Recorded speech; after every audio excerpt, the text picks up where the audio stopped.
اعوذ باللہ من الشیطان الرجیم بسم اللہ الرحمن الرحیم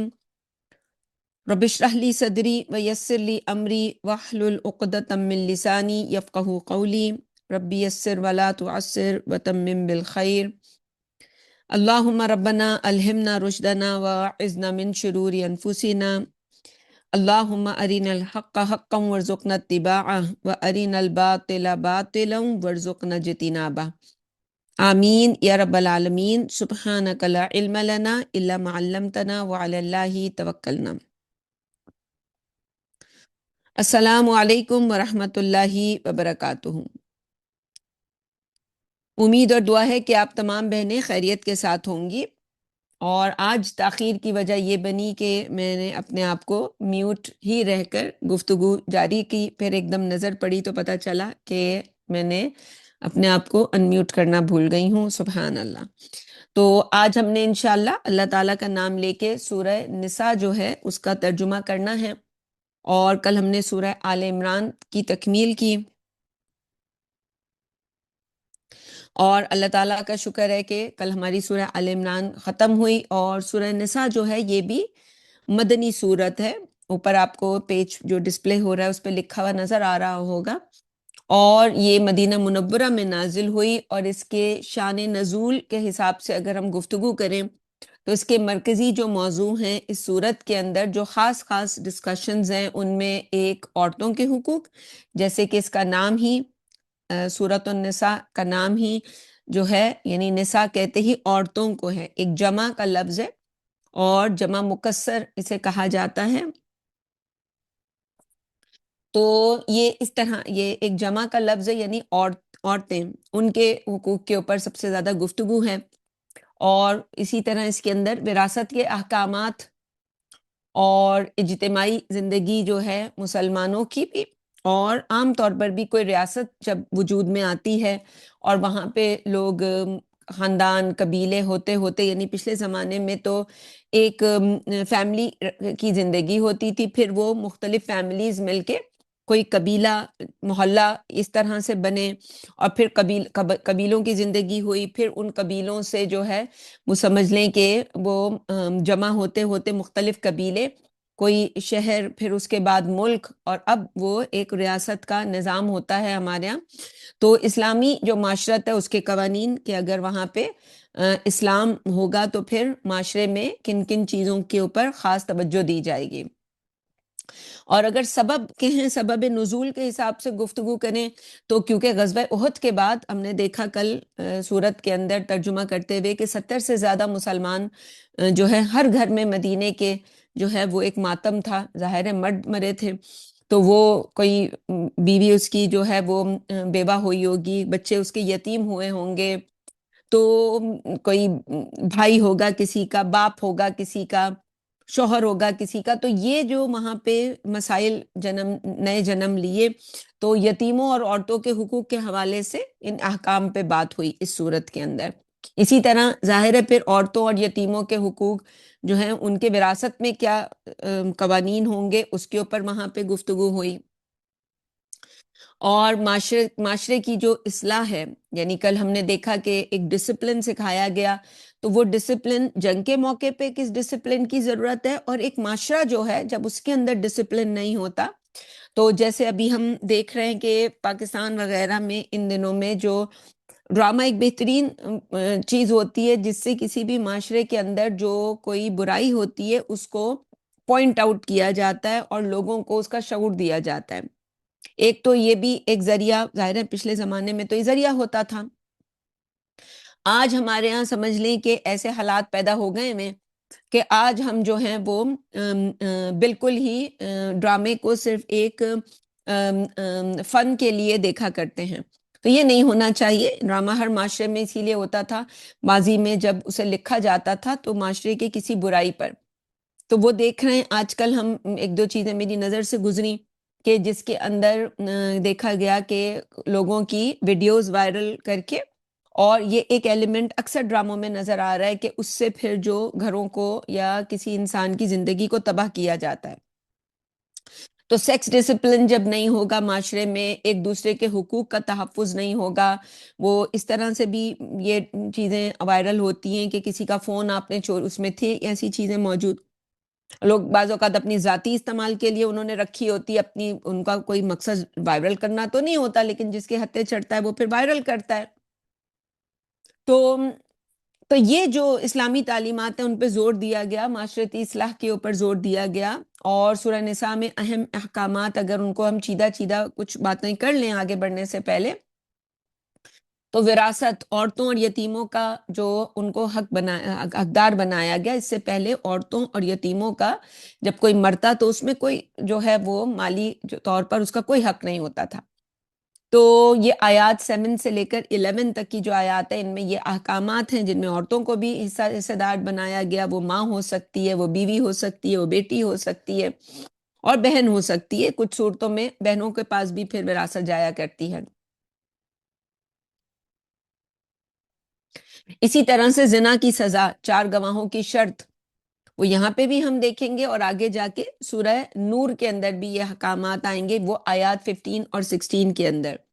اسی طرح نکاح جو ہے اس میں محرمات کی پوری فہرست دے دی گئی کہ یہ جو ہیں یہ ان عورتوں سے تو نکاح نہیں ہو سکتا، چند عورتیں ہیں، اس کے علاوہ ساری جو گراؤنڈ ہے آپ کے لیے ایمٹی ہے، جس سے بھی چاہے آپ نکاح کر لیں۔ وہ آیات 23 اور 24 کے اندر وہ احکامات ہیں۔ اسی طرح طلاق کے بعد جو ہے عورت کتنا وقت انتظار کرے گی، عدت، وہ آیات 1 2 3 اس کے اندر اس کے اوپر بھی ڈسکشن ہے۔ پھر عدل و انصاف، بیویوں کے درمیان جو برابری کرنے کا ہے، کہ وہ نہ ہو کہ آپ نے ایک سے زیادہ شادی کر لی ہے، جیسے ہم معاشرے میں دیکھتے ہیں کہ وہ جو نئی بیوی ہوتی ہے یعنی دوسری بیوی، وہ اصل بیوی ہوتی ہے، اور وہ جو پہلی بیوی ہوتی تھی وہ بالکل اس کو معلق چھوڑ دیتا ہے مرد، اور کیسے کیسے ہم نے عجیب و غریب قصے سنے۔ تو آیت نمبر 3 میں اس کے اوپر گفتگو ہوئی۔ پھر ہم خاص طور پہ دیکھیں گے آیت نمبر 34، بہت اسپیشل آیت ہے جس میں مردوں کی ذمہ داری، یعنی مرد عورتوں پر محافظ ہیں، جو بہت ہی اہم آیت ہے کہ اللہ نے انہیں فوقیت دی ہے، جیسے ہم نے سورہ بقرہ میں بھی بات کی تھی کہ یہ اللہ تعالیٰ کا اپنا اختیار ہے، وہ عزیز ہے اور حکیم ہے، وہ عورت کو کوئی حق دیتا ہے یا مرد کو دیتا ہے، یہ اس کا اپنا ذاتی اختیار ہے۔ پھر عورتوں کے حقوق میں مرد اپنی ذمہ داریاں نبھائیں گے، عورتیں بھی اپنے حدود میں رہیں گی۔ نافرمانی اگر کوئی عورت کی طرف سے ہوتی ہے تو اس کو پہلے نصیحت کی جائے گی، پھر ترک صحبت کر دی جائے گی، پھر ہلکی پھلکی کوئی تھپڑ وغیرہ بھی لگانے کی اجازت ہے، مگر بہت زور سے نہ ہو، اور پھر اس کے بعد جو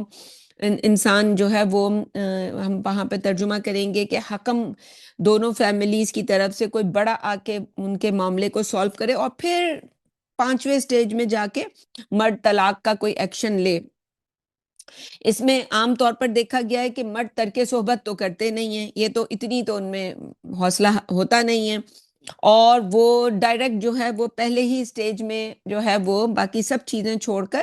وہ طلاق پہ پہنچ جاتے ہیں، اور پھر طلاق پہ پہنچنے کے بعد پھر ان میں سے رینڈم پکنگ کرتے ہیں، طلاق کے بعد کہیں مار پیٹ ہو جائے گی، پھر طلاق کے بعد جو ہے وہ جی پتہ چلے گا کوئی حکم آ رہا ہے، اب آپ نے 3 طلاقیں دے دی ہیں یا ایک دے دی ہے، مطلب بڑے مسائل ہم نے دیکھے۔ تو چلیں اب باقی ہم آگے ترجمہ کرتے ہوئے جس جس چیز کی ضرورت ہوتی رہے گی انشاءاللہ اس کے اوپر ہم گفتگو کرتے رہیں گے۔ تو بسم اللہ الرحمن الرحیم، شروع اللہ کے نام سے جو بڑا مہربان اور انتہائی رحم کرنے والا ہے۔ یا ایہا الناس اتقوا ربکم الذی خلقکم من نفس واحدہ، لوگوں اپنے رب سے ڈرو جس نے تمہیں ایک ہی جان سے پیدا کیا، وخلق منہا زوجہا، اور اسی سے اس نے اس کا جوڑا بنایا،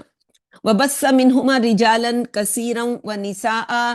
اور اس جوڑے سے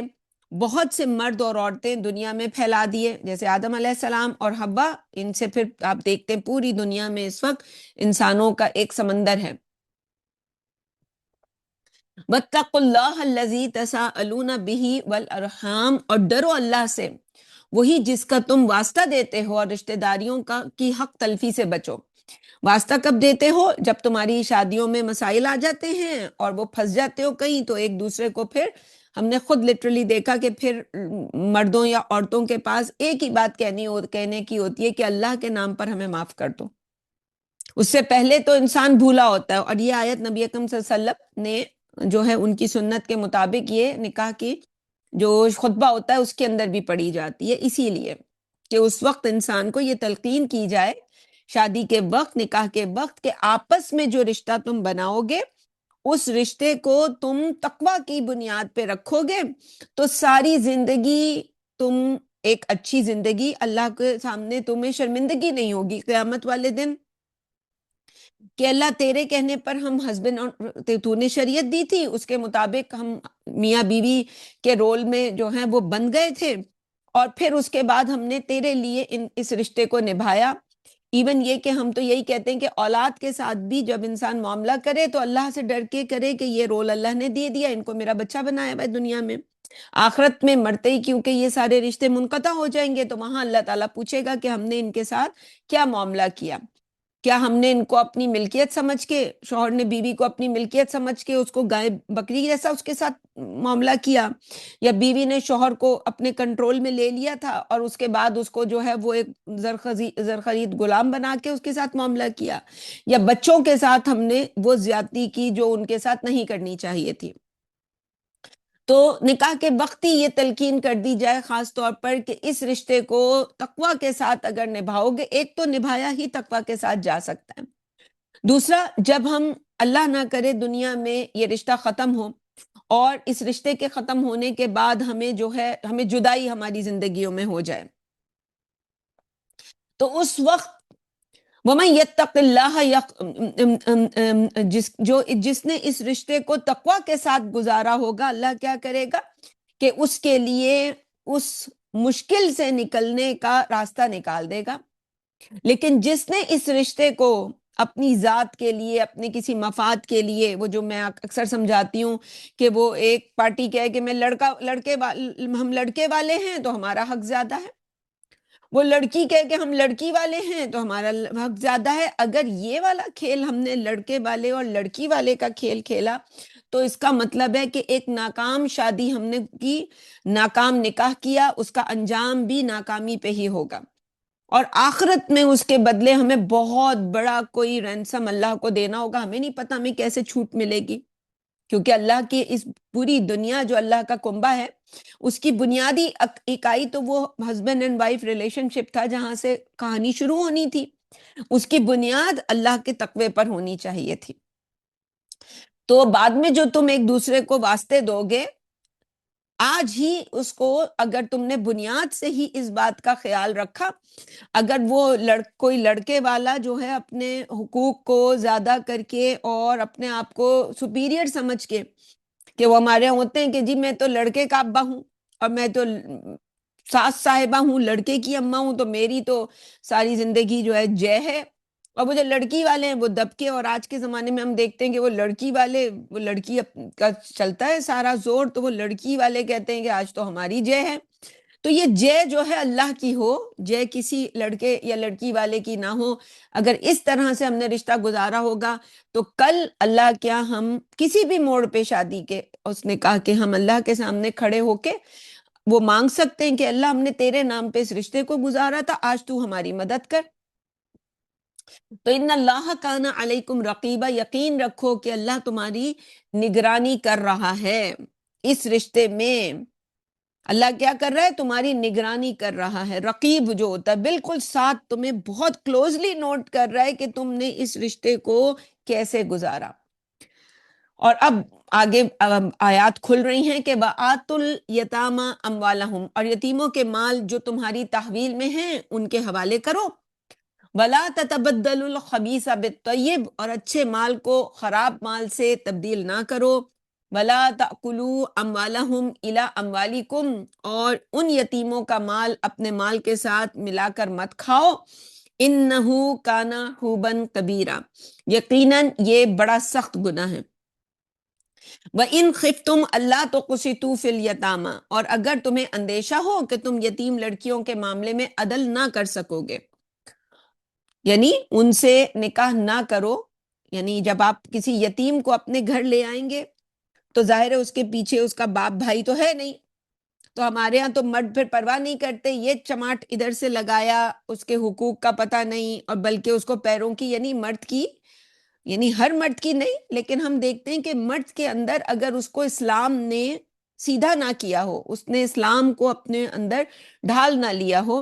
تو اس کے اندر ایک ایلیمنٹ پایا جاتا ہے کہ عورت کو، وہ پچھلے زمانے میں ہم دیکھتے تھے، یہ تو مرد کا کامن ایلیمنٹ ہوتا تھا کہ عورت کو پیر کی جوتی بنا کے رکھنا.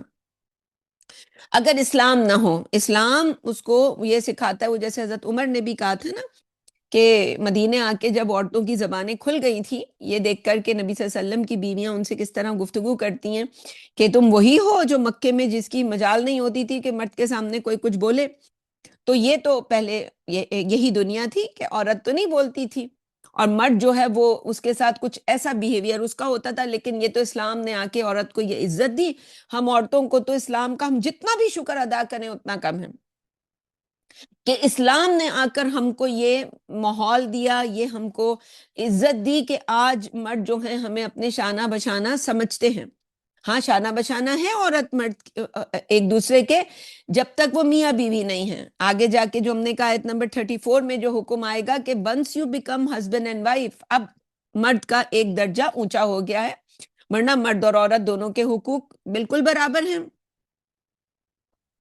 تو جب تم یتیم کو اپنی بیوی بنا لو گے تو اس کے حقوق کو کون دیکھے گا؟ اور تمہارے اندر اگر اسلام نہیں ہوگا تو تم اس کو پیروں کی جوتی بنا کے رکھو گے. تو بہتر یہ ہے کہ تم کسی کو کسی اور کے نکاح میں اس کو دو اور اس کا ولی بن کے تم ذرا واچ آؤٹ کرتے رہو. ہم نے تو یہاں تک بھی اپنے ارد گرد دیکھا کہ کچھ بچیاں ایسی ہوتی ہیں جو نکاح کے بعد، شادی جب ان کی ہو جاتی ہے اس کے بعد وہ اپنے گھر والوں کو کچھ نہیں بتاتی. 6 بھائی ہوتے ہیں ان کے، 12 بھائی ہوتے ہیں، نہیں بتاتی کہ ان کو لگتا ہے کہ بھئی اسی طرح سے میں برداشت کر سکتی ہوں اس شادی کو. تو وہ مرد کو جب یہ پتا ہوتا ہے کہ اس بچی کا کوئی، یہ کسی کو نہیں بتاتی اور کچھ نہیں کسی کو پتا، تو وہ پھر ڈٹ کے اس کے ساتھ جو ہے وہ ہر نفسیاتی کھیل کھیلتا ہے. لیکن جس بچی کا، وہ ایک ابھی پچھلے دنوں میں ایک بچی نے ہم سے جو ہے وہ شکایت کی، پھر اس کے شوہر کے بھی دل کے جذبات سامنے آئے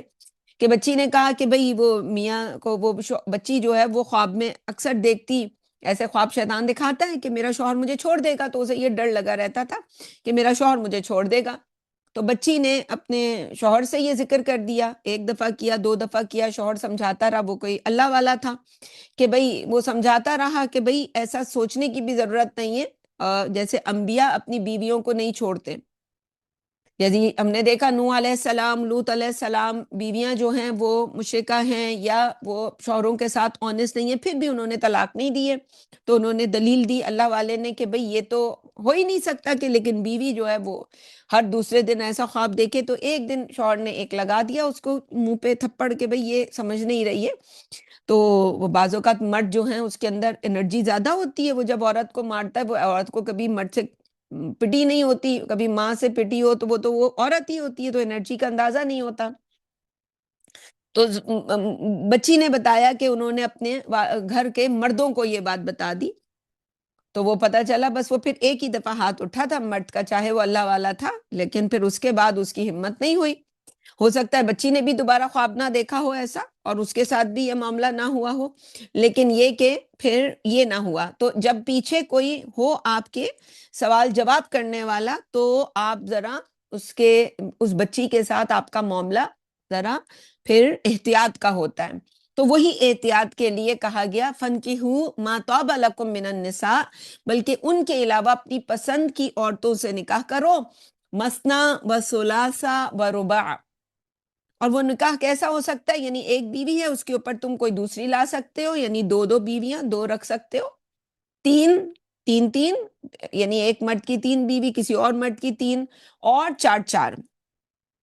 فَإِنْ خِفْتُمْ، یعنی ایک وقت میں 4 بیویاں، جو ہمارے اب جس کو ہم سب معروف طریقے سے سمجھتے ہیں، یہی بات یہاں کہی جا سکتی ہے کہ ایک وقت میں کوئی مرد جو ہے وہ 4 بیویاں رکھے، اور 5ویں اگر اسے لانی ہے تو پہلے کسی ایک کو فارغ کرے اگر اتنی اس کے اندر چاہت موجود ہے. لیکن آگے یہ کوئی، یعنی یہ بھی بتا دیا کہ فَإِنْ خِفْتُمْ أَلَّا تَعْدِلُوا، اور اگر تمہیں یہ خوف ہو کہ تم عدل کے ساتھ کام نہیں کر سکو گے، تو فواحدتن، تو پھر اگر تمہیں اندیشہ ہو کہ تم ان کے درمیان عدل نہ کر سکو گے تو ایک ہی کافی ہے. اور ہم تو دیکھتے ہیں ایک ہی کے ساتھ مرد جو ہے، آج اگر ہمارے پاس یہاں 100 بہنیں درس سن رہی ہیں اور میں ان 100 سے ایک پول کرواؤں کہ ان میں سے کون سی عورت ہے جو یہ کہے گی، جو ایک ہی بیوی ہو اور وہ یہ کہے گی کہ اس کے شوہر نے اس کے ساتھ عدل کے ساتھ معاملہ کیا. ہر بیوی کو کوئی نہ کوئی شکایت ہوگی، وہ سمجھتی ہوگی کہ ہمارا شوہر، اس کو عدل کا پتہ ہی نہیں ہے کہ عدل کس چیز کا نام ہے. تو ایک کے ساتھ عدل نہیں ہو سکتا تو دو جب آ جائیں گی تو پھر تو امپاسبل بات ہے. اور پھر وہ آج تو ہم نے دیکھا، وہ جب دوسری بیوی آتی ہے تو وہ تو چکر ایسے چلاتی ہے پہلے ہی دن سے کہ پہلی کی چھٹی کروائے، کیونکہ ویسے تو وہ دوسری بیوی بن کے آئی ہوتی ہے لیکن آنے کے بعد وہ بھول جاتی ہے، پھر اس کو نہیں پسند ہوتا کہ یہ میرا مرد کسی دوسری عورت کے پاس جائے. اور پھر اگر وہ پہلی بیوی سے، ظاہر ہے اگر 10 سال کی شادی تھی، کوئی 2-4 بچے بھی ہیں، تو وہ تو بالکل بھی کسی عورت کے لیے جو ہے وہ برداشت سے باہر ہوتا ہے. تو پھر اس طرح کے ہم نے تماشے دیکھے. تو بالکل امپاسبل بات ہے کہ مرد جو ہے عدل کر سکے، الا ماشاء اللہ ہوتے کچھ جو کرنے کی کوشش تو کرتے ہیں نا، عدل ہو نہ ہو یہ انسان کے اختیار میں نہیں ہے، لیکن انسان پوری اپنے تئیں کوشش کرے. یعنی دل تو نبی اکرم صلی اللہ علیہ وسلم کا بھی کنٹرول نہیں تھا کہ وہ اپنے دل میں سب سے زیادہ حضرت عائشہ سے محبت رکھتے تھے، اور لیکن یہ کہ اپنے طور پر جو وقت کی تقسیم ہے، نان نفقے کی تقسیم ہے، اور ظاہری طور پر جو علامات ہوتی ہیں ان کی تقسیم ہے، وہ پوری کی انہوں نے. تو جس کو وہ ہم کہہ سکتے ہیں کہ جو عدل انسان کر سکتا ہے اس کے اختیار میں ہے. او ما ملکت ایمانکم، یا اپنی لونڈیوں پر اکتفا کرو. ذالک ادنا اللہ تعولو، یہ اس سے قریب تر ہے کہ تم ایک ہی طرف کو نہ جھک جاؤ. وآتوا النساء صدقاتہن نحلہ، اور عورتوں کو ان کے مہر خوشی سے ادا کرو. فَإِن طِبْنَ لَكُمْ عَنْ شَيْءٍ مِّنْهُ نَفْسًا فَكُلُوهُ هَنِيئًا مَرِيئًا، اور اگر وہ خود تمہیں کچھ چھوڑ دیں تو اسے مزے سے کھاؤ. ہم نے پیچھے پڑھا تھا چھوڑنے کے مختلف حالات ہو سکتے ہیں. کوئی عورت جو ہے خلا لیتی ہے میاں سے، یا ہو سکتا ہے کسی عورت کو مال کی ضرورت ہی نہ ہو، اس کو پتا ہو کہ بھئی میں تو پیچھے سے ہی اتنی جائیداد میرے نام ہے اور میں اتنے اونچے خاندان سے ہوں، اور یہ مرد تو کچھ دینے کے اس کی تو اتنی حیثیت نہیں ہے. تو بعض اوقات عورتیں خود ہی معاف کر دیتی ہیں مردوں کو. تو جو بھی صورت ہو، اگر ویسے تو ان کو دینا مرد کے لیے لازم کی صورت میں ہے کہ عورت کو بھی چاہیے کہ شادی کے موقع پہ، نکاح کے موقع پہ اچھا حق مہر لے.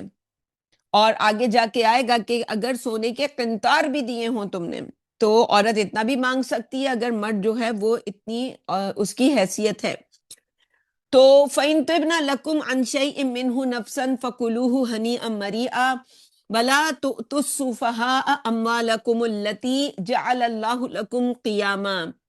اور اپنے وہ مال جن کو اللہ نے تمہیں معیشت کا ذریعہ بنایا ہے بے عقلوں کے حوالے نہ کرو. وَارْزُقُوهُمْ فِيهَا وَاكْسُوهُمْ وَقُولُوا لَهُمْ قَوْلًا مَّعْرُوفًا، اور اس مال میں سے انہیں کھلاؤ اور پہناؤ اور ان سے اچھے انداز سے بات کیا کرو. وَابْتَلُوا الْيَتَامَى حَتَّى إِذَا بَلَغُوا النِّكَاحَ، اور یتیموں کو جانچتے رہو یہاں تک کہ وہ نکاح کی عمر کو پہنچ جائیں. یعنی جیسے ہوتا ہے ان کے مختلف ٹیسٹ لیتے رہنا کہ یہ میچور ہیں ذہنی طور پر یا نہیں. جب آپ کی کفالت میں کوئی یتیم ہو اور اپنے ساتھ مال بھی ہو اس کا، تو اس کو جیسے پیچھے ہم نے پڑھا کہ اپنے برے مال سے ان کے اچھے مال کو مت ملاؤ، کہ ان کا تو وہ اپنے ساتھ کوئی اچھا مال لائے ہیں، آپ نے کہا چلو بھئی ہمارے گھر میں پل رہے ہیں اپنے مال کو. اس سے عام طور پر انسان کی نفسیات یہی ہے کہ وہ چاہتا ہے کہ میرے پاس تو اچھی چیزیں آ جائیں اور دوسرے کے پاس جو ہے وہ گھٹیا چیزیں ہوں. تو خاص طور پہ ہدایت کر دی وَابْتَلُوا الْيَتَامَى حَتَّى إِذَا بَلَغُوا النِّكَاحَ، اور یتیموں کو جانچتے رہو یہاں تک کہ وہ نکاح کی عمر کو پہنچ جائیں. فَإِنْ آنَسْتُم مِّنْهُمْ رُشْدًا فَادْفَعُوا إِلَيْهِمْ أَمْوَالَهُمْ، پھر اگر تم ان کے اندر سوجھ بوجھ پاؤ تو ان کے اموال ان کے حوالے کر دو. وَلَا تَأْكُلُوهَا إِسْرَافًا وَبِدَارًا أَن يَكْبَرُوا، اور تم اسے ہڑپ نہ کر جاؤ فضول خرچی اور جلد بازی کر کے، اس ڈر سے کہ وہ بڑے ہو جائیں گے. یعنی بعض اوقات کوئی مرنے والا جب تک بالغ نہیں ہوتا، بعض اوقات جو اسلامی ریاست ہوتی ہے تو وہ یہ قید لگا دیتی ہے کہ جب تک اس کے حوالے نہ کیا جائے، ورنہ تو وہ بچپن میں اڑا دے گا اپنا سارا مال، تو کوئی اس کا کفیل بن جائے، کفالت کرتا رہے، دیکھتا رہے۔ تو یہ جو دیکھ رہا ہے اس میں شرارت آ سکتی ہے کہ یہ سوچے کہ میں جو ہے، ایک شرارت تو پیچھے دیکھی کہ اپنے برے مال کو اس کے اچھے مال سے تبدیل کر دیا، ایک یہ کہ جلدی جلدی کھا پی کے اس کا مال جو ہے وہ خرچ کروا دیا جائے اور کہہ دیا جائے کہ یہ تو سب ختم ہو گیا، جب وہ بڑا ہوا تو کچھ بھی نہیں بچا۔ اور بعض اوقات شادی کی عمر تک پہنچ کے انسان ایک میچور ایج میں ہوتا ہے، اور وہ کچھ ہم نے پرانے زمانے میں جب ہم چھوٹے تھے وہ فلمیں بھی دیکھیں کہ جی وہ شادی ہوتی ہے تو وہ دولت ان کے نام ہوتی ہے ہیرو کے، اور پھر وہ جو ہے جو کوئی سوتیلی ماں ہوتی ہے وہ دیکھ بھال کر رہی ہوتی ہے، تو وہ چاہتی ہے کہ کوئی ان پڑھ بیوی آئے تو پھر وہ مال ماں کے ہی ہاتھ میں رہے گا یا باپ کے ہاتھ میں رہے گا، اور بیوی کوئی چالو قسم کی آ جاتی ہے تو وہ شوہر کے مال کو پھر اچھے طریقے سے اس کو ہینڈل کرتی ہے۔ تو اس طرح کی چالیں انسان جو ہے وہ ظاہر ہے لالچی اپنے طور پر، جو سورہ عادیات میں جا کے اس مضمون کو دیکھیں گے کہ یہ جو خیر ہے مال، اس کے لیے بڑی اس کے اندر لالچ ہے۔ تو آگے فرمایا وَلَا تَأْكُلُوهَا إِسْرَافًا وَبِدَارًا أَن يَكْبَرُوا، اور تم اسے ہڑپ نہ کر جاؤ فضول خرچی اور جلد بازی کر کے اس ڈر سے کہ وہ بڑے ہو جائیں گے۔ وَمَنْ كَانَ غَنِيًّا فَلْيَسْتَعْفِفْ، لیکن اگر کوئی خود کھاتا پیتا ہو تو وہ اس مال سے دور رہے۔ وَمَنْ كَانَ فَقِيرًا فَلْيَأْكُلْ بِالْمَعْرُوفِ، ہاں جو تنگ دست ہو وہ مناسب حد تک یعنی بقدر خدمت کچھ لے لے۔ یعنی کفالت کے دو طریقے بتا دیے کہ ایسا کوئی بچہ بچی آپ کے پاس آ جائے جس کے ساتھ مال آیا ہو، اگر انسان تو غریب ہے، اسے وہ خود جو ہے کسی کو اپنا خرچہ اس سے پورا نہیں ہوتا تو ان کے مال سے بقدر ضرورت لیا جا سکتا ہے اس کے خرچے کے لیے، اللہ سے ڈرتے ہوئے۔ اور دوسرا یہ کہ اگر وہ خود جو ہے وہ اللہ نے اس کو غنی کیا ہے تو اپنے خود ذمہ داری لے لے اور اس کے مال کو محفوظ رکھے، یہ اللہ تعالیٰ اس کا اجر دے گا، اللہ اسے ہمیشہ کے لیے غنی کر دے گا۔ تو فَإِذَا دَفَعْتُمْ إِلَيْهِمْ أَمْوَالَهُمْ فَأَشْهِدُوا عَلَيْهِمْ، پھر جب تم ان کے مال ان کے حوالے کرو تو گواہ بنا لیا کرو، وَكَفَى بِاللَّهِ حَسِيبًا، اور اللہ حساب لینے کے لیے کافی ہے۔ تو یہ بھی ایک تلقین کی گئی کہ جب ان کو ان کے مال لوٹاؤ تو پھر کوئی گواہ ہو جس کے اس میں آپ نے بتا دیا کہ بھئی یہ اتنا مال میرے جب یہ بچہ آیا تھا میری کفالت میں مجھے دیا گیا تھا، اور یہ جو بھی اس نے لکھ کے رکھا کہ اگر اس نے خرچ کیا اور اگر محفوظ رکھا تو اس نے اس کو اس کے حوالے کر کے اور خود اللہ کیا سبکدوش ہو گیا کہ اللہ اب اس کا اجر تیرے اوپر ہے، تو اللہ جو ہے حساب لینے کے لیے کافی ہے۔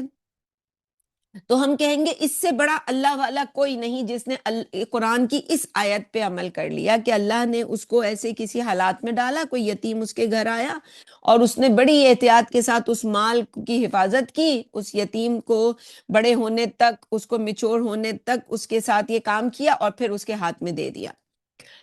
اب آگے لِلرِّجَالِ نَصِیبٌ مِّمَّا تَرَکَ الْوَالِدَانِ وَالْأَقْرَبُونَ، ماں باپ اور رشتہ داروں کے چھوڑے ہوئے مال میں جہاں مردوں کا حصہ ہے، وراثت کے احکام شروع ہو رہے ہیں۔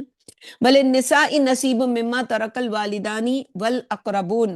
وہیں عورتوں کے لیے بھی والدین اور رشتہ داروں کے چھوڑے ہوئے مال میں حصہ ہے۔ جیسے ہم نے کہا کہ پہلے عورتوں کا نہیں ہوتا تھا، اب اسلام نے جب قانون وراثت دیا تو اس میں عورت کا بھی بالکل اسی طرح جیسے مرد کا ہے۔ تو مما قل منہ او کثر، خواہ کم ہو یا زیادہ، نصیبم مفروضہ، یہ حصہ اللہ کی طرف سے مقرر ہے، لینا چاہیے۔ انسان کو یہ نہیں کہنا چاہیے، بعض اوقات شریعت کا کوئی حکم ہم اس لیے پورا کر رہے ہوتے کہ ایک گھر میں جب وراثت کا قانون کے مطابق انسان اس سے اپنا حصہ لے گا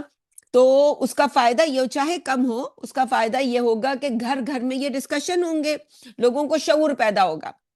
جیسے ہم نے اپنی ذاتی زندگی میں یہ دیکھا کہ جی وہ ایک بڑا پچھلے زمانے میں ہوتا تھا، ایک بڑا خاندان پورا ایک بڑے محلے جیسا کوئی گھر ہوتا ہے اس میں رہتا ہوتا ہے، اور پھر اس کے بعد وہ آہستہ آہستہ وہاں سے نکلتے جاتے، اپنا اپنا حصہ انسان کسی دوسرے کو بیچ کے یا گفٹ کر کے، اور پھر آخر میں وہ جو مرد ہوتے ہیں گھر کے لڑکے، بس ان کو بیٹیوں کو تو وہ کہتے ہیں شادیاں وادیاں کر دیں بس سب ہو گیا ان کا۔ تو یہ شادیوں کے وقت اگر ایسی بات چیت ہوئی ہو تو پھر تو اسے تصور کیا جائے گا، لیکن اگر نہ ہوا ہو تو پھر اس کی کم از کم یہ شعور دلانے کے لیے یہ بات پہنچانی ضرور چاہیے کہ جو بھی کرتے دھرتے ہیں اس میں بچیوں کا بھی حصہ ہے، اسلام نے رکھا ہے، اور جو بھی اس گھر کی بیٹیاں ہوں ان کا جو بھی تھوڑا بھی بنتا ہو تو ان تک پہنچانا ضرور چاہیے، جو اللہ سے ڈرتا ہو۔ وَإِذَا حَضَرَ الْقِسْمَةَ أُولُو الْقُرْبَى وَالْيَتَامَى وَالْمَسَاكِينَ، اور جب وراثت کی تقسیم کے وقت غیر وارث رشتہ دار، یتیم اور مسکین آ جائیں، فَارْزُقُوهُم مِّنْهُ، تو اس میں سے ان کو بھی کچھ نہ کچھ دیا کرو، وَقُولُوا لَهُمْ قَوْلًا مَّعْرُوفًا، اور ان سے اچھے انداز میں بات کیا کرو۔ یعنی ظاہر ہے کوئی جب مرتا ہے اس وقت یہ تو نہیں پتا ہوتا کون کون رشتے، کچھ قریب رہ رہے ہوتے ہیں، کچھ دور ہوتے ہیں، لوگ آتے ہیں اور اگر دور سے آئے ہوئے ہوتے ہیں تو رک جاتے ہیں کہ جی 3 دن اگر ہے، اور کچھ تو ہمارے یہاں پرانے زمانے میں پورے 10 دن یا پورے 40 میں کر کے جاتے تھے، اور بلکہ کچھ تو 4 مہینے رہتے تھے۔ اور ابھی تو ایک بچے نے مجھے بتایا کہ ان کی غالباً نانی کا یا دادی کا کسی کا انتقال ہوا تو والدین نے کہا کہ 1 سال تو شادی نہیں کرنی ہے، 1 سال کا سوگ ہے۔ تو گاؤں دیہاتوں میں ہمارے یہاں آج یہ بھی ہوتا ہے۔ تو وَلْيَخْشَ الَّذِي لَوْ تَرَكُوا مِنْ خَلْفِهِمْ ذُرِّيَّةً ضِعَافًا خَافُوا عَلَيْهِمْ، اور وہ لوگ یتیموں کے مال میں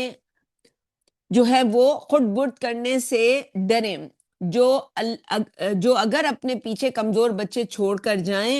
تو ان کی طرف سے فکر مند رہیں کہ فَلْيَتَّقُوا اللَّهَ وَلْيَقُولُوا قَوْلًا سَدِيدًا، لہٰذا وہ اللہ سے ڈریں اور سیدھی سیدھی بات کہا کریں۔ یعنی کیا بعید کہ اللہ کیا ایسا ہو کہ آج وہ اگر کسی یتیم کے مال میں ڈنڈی ماریں گے، ہو سکتا ہے بندہ خود لڑک جائے، باپ جو ہے، اور اس کے بچے یتیم ہو کے کسی کے گھر چلے جائیں، تو اس سے ڈرے انسان۔ ان الذین یاکلون اموال الیتامی ظلما، یقین رکھو کہ جو لوگ یتیموں کا مال ناحق کھاتے ہیں، انما یاکلون فی بطونہم نارا، وہ اپنے پیٹ میں آگ بھر رہے ہیں، وسیصلون سعیرا، اور وہ جلد ہی ایک دہکتی آگ میں داخل ہوں گے۔ یوصیکم اللہ فی اولادکم، یوصیکم، اللہ وصیت کرتا ہے تم سب کو، تو اللہ تمہیں تمہاری اولاد کے بارے میں نصیحت کر رہا ہے جو وصیت کی شکل میں ہے۔ للذکر مثل حظ الانثیین، لڑکے کا حصہ 2 لڑکیوں کے برابر ہے۔ یعنی اب یہ ایک قاعدہ ہو گیا، وہ لڑکا لڑکی بہن بھائی ہوں، وہ لڑکا لڑکی شوہر بیوی ہوں، ماں باپ ہوں، یعنی مرد عورت کی بس تقسیم ہوگی تو ان کو ہر جگہ اسی طرح 1:2 کی ریشو سے ملے گا۔ فَإِن كُنَّ نِسَاءً فَوْقَ اثْنَتَيْنِ فَلَهُنَّ ثُلُثَا مَا تَرَكَ، لِلذَّكَرِ مِثْلُ حَظِّ الْأُنثَيَّيْنِ، لڑکے کا حصہ 2 لڑکیوں کے برابر ہے، اور پھر اگر لڑکیاں ہی ہوں 2 یا 2 سے زیادہ تو ان کے لیے ترکے کا 2/3، یعنی کوئی شخص مرا اور اس کا بیٹا کوئی نہیں تھا، اور بیٹیاں 2 یا 2 سے زیادہ تھیں، 2 یا 3 یا 4 یا 5، یعنی 2 یا 2 سے زیادہ تھیں، تو کل جو اس نے مال چھوڑا ہے، جسے ترکہ کہتے ہیں، جو مال وہ چھوڑ کے مرا، تو ترکے کا 2/3 ان کو ملے گا، اور 1/3 جو ہے اب شریعت جو ہے وہ اس کے لیے، وہ جس کا خاص مسئلہ ہو وہ کسی سے جو یہ معاملات لکھتا ہو اس سے جو ہے وہ رجوع کرے، لیکن یہ جو 1/3 ہے، شریعت پھر چاہے گی کہ اس چین میں، کیونکہ جو اولاد کی چین ہے اس میں کوئی مرد نہیں ہے، تو پیچھے والی چین جس میں سمجھ لیں کہ اس کے بہن بھائی ہوں گے، تو جو اس بچی کے سمجھ لیں ان بچیوں کے چچا تایا لگیں گے، تو اب شریعت ان کی طرف بھیجے گی اس مال کو، ماں کی طرف سے ہوگا یہ مال تو پھر شریعت اس کو جو ہے وہ ماموں کی طرف بھیجے گی، یعنی کسی مرد کو شریعت دے گی، تو وہ 1/3 بس وہ کہیں اور جائے گا، لیکن یہ جو ہے 2/3 میں سے ان سب بچیوں کو جو ہے وہ برابر کا تقسیم کر دیا جائے گا جتنی بھی ہوں گی۔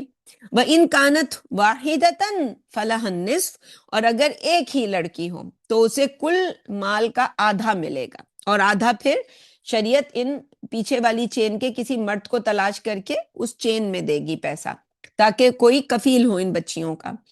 ولی اب یعنی اگر شریعت مردوں پر ذمہ داری ڈالتی ہے تو اس کے ساتھ ان کے کوئی نہ کوئی یعنی ان کو بینیفٹس بھی دے رہی ہے، تو ولی ابویہ لکل واحد منہما السدس مما ترک ان کان لہ ولد، اگر میت کی اولاد ہو تو ماں باپ میں سے ہر ایک کے لیے ترکے میں سے چھٹا حصہ. تو پہلے یہی ہوگا کہ پہلے اگر کوئی جو مرا ہے اس کے ماں باپ بھی ہیں تو پہلے کل ترکے کا چھٹا حصہ والدین کے لیے ہوگا، اور اس میں 1:2 کی ریشو سے دونوں کو دے دیا جائے گا. اس میں سے 3 حصے کیے جائیں گے. ماں باپ اگر دونوں زندہ ہیں تو ایک حصہ ماں کو دے دیا جائے گا اور 2 باپ کو دے دیے جائیں گے، کیونکہ یہ قاعدہ پہلے بتا دیا گیا. پھر جو بقایا بچا ہے اس کا پھر اگر ایک بیٹی ہے تو اسے کل ترکے کا آدھا مل جائے گا، اور اگر 2 یا 2 سے زیادہ ہیں تو انہیں 2/3 ملے گا. فَإِن لَمْ يَكُنْ لَهُ وَلَدٌ وَوَرِثَهُ أَبَوَاهُ فَلِأُمِّهِ الثُّلُثُ. اور اگر اولاد نہ ہو تو والدین اس کا کل ترکے کے وارث ہوں گے. یہ بھی والدین کے لیے، یعنی اگر اس مرد کی شادی نہیں ہوئی بھی اور بچے بھی نہیں ہیں تو پھر اب کل ترکہ جو ہے وہ صرف ماں باپ اس کے وارث ہوتے ہیں اور کسی اور کو اس کا ترکہ نہیں ملتا. اور اس کی ماں اس کا 1/3 حصہ ہوگا، باپ کا 2/3. یعنی اگر صرف ماں باپ اور وہ جو مرنے والا کوئی بیٹا تھا تو اس کے 3 حصے کیے جائیں گے، کیونکہ 3 ہی افراد ہیں. اس میں سے 1 حصہ ماں کو اور 2 حصے باپ کو. باپ کو 2/3 دے دیا جائے گا اور ماں کو 1/3. یعنی اٹ ڈیپینڈس کہ کتنے لوگ ہیں. تو جتنے لوگ ہوں گے اتنے، اگر کوئی فرض کریں 5 افراد کی فیملی ہے یا 6 افراد کی فیملی ہے تو 6 حصے کر کے 1 حصہ ماں کو اور 6 حصے باپ کو، 5 حصے باپ کو دے دیے جائیں گے. اس طرح سے ہے. اگر اولاد نہ ہو، یعنی بیوی بھی نہ ہو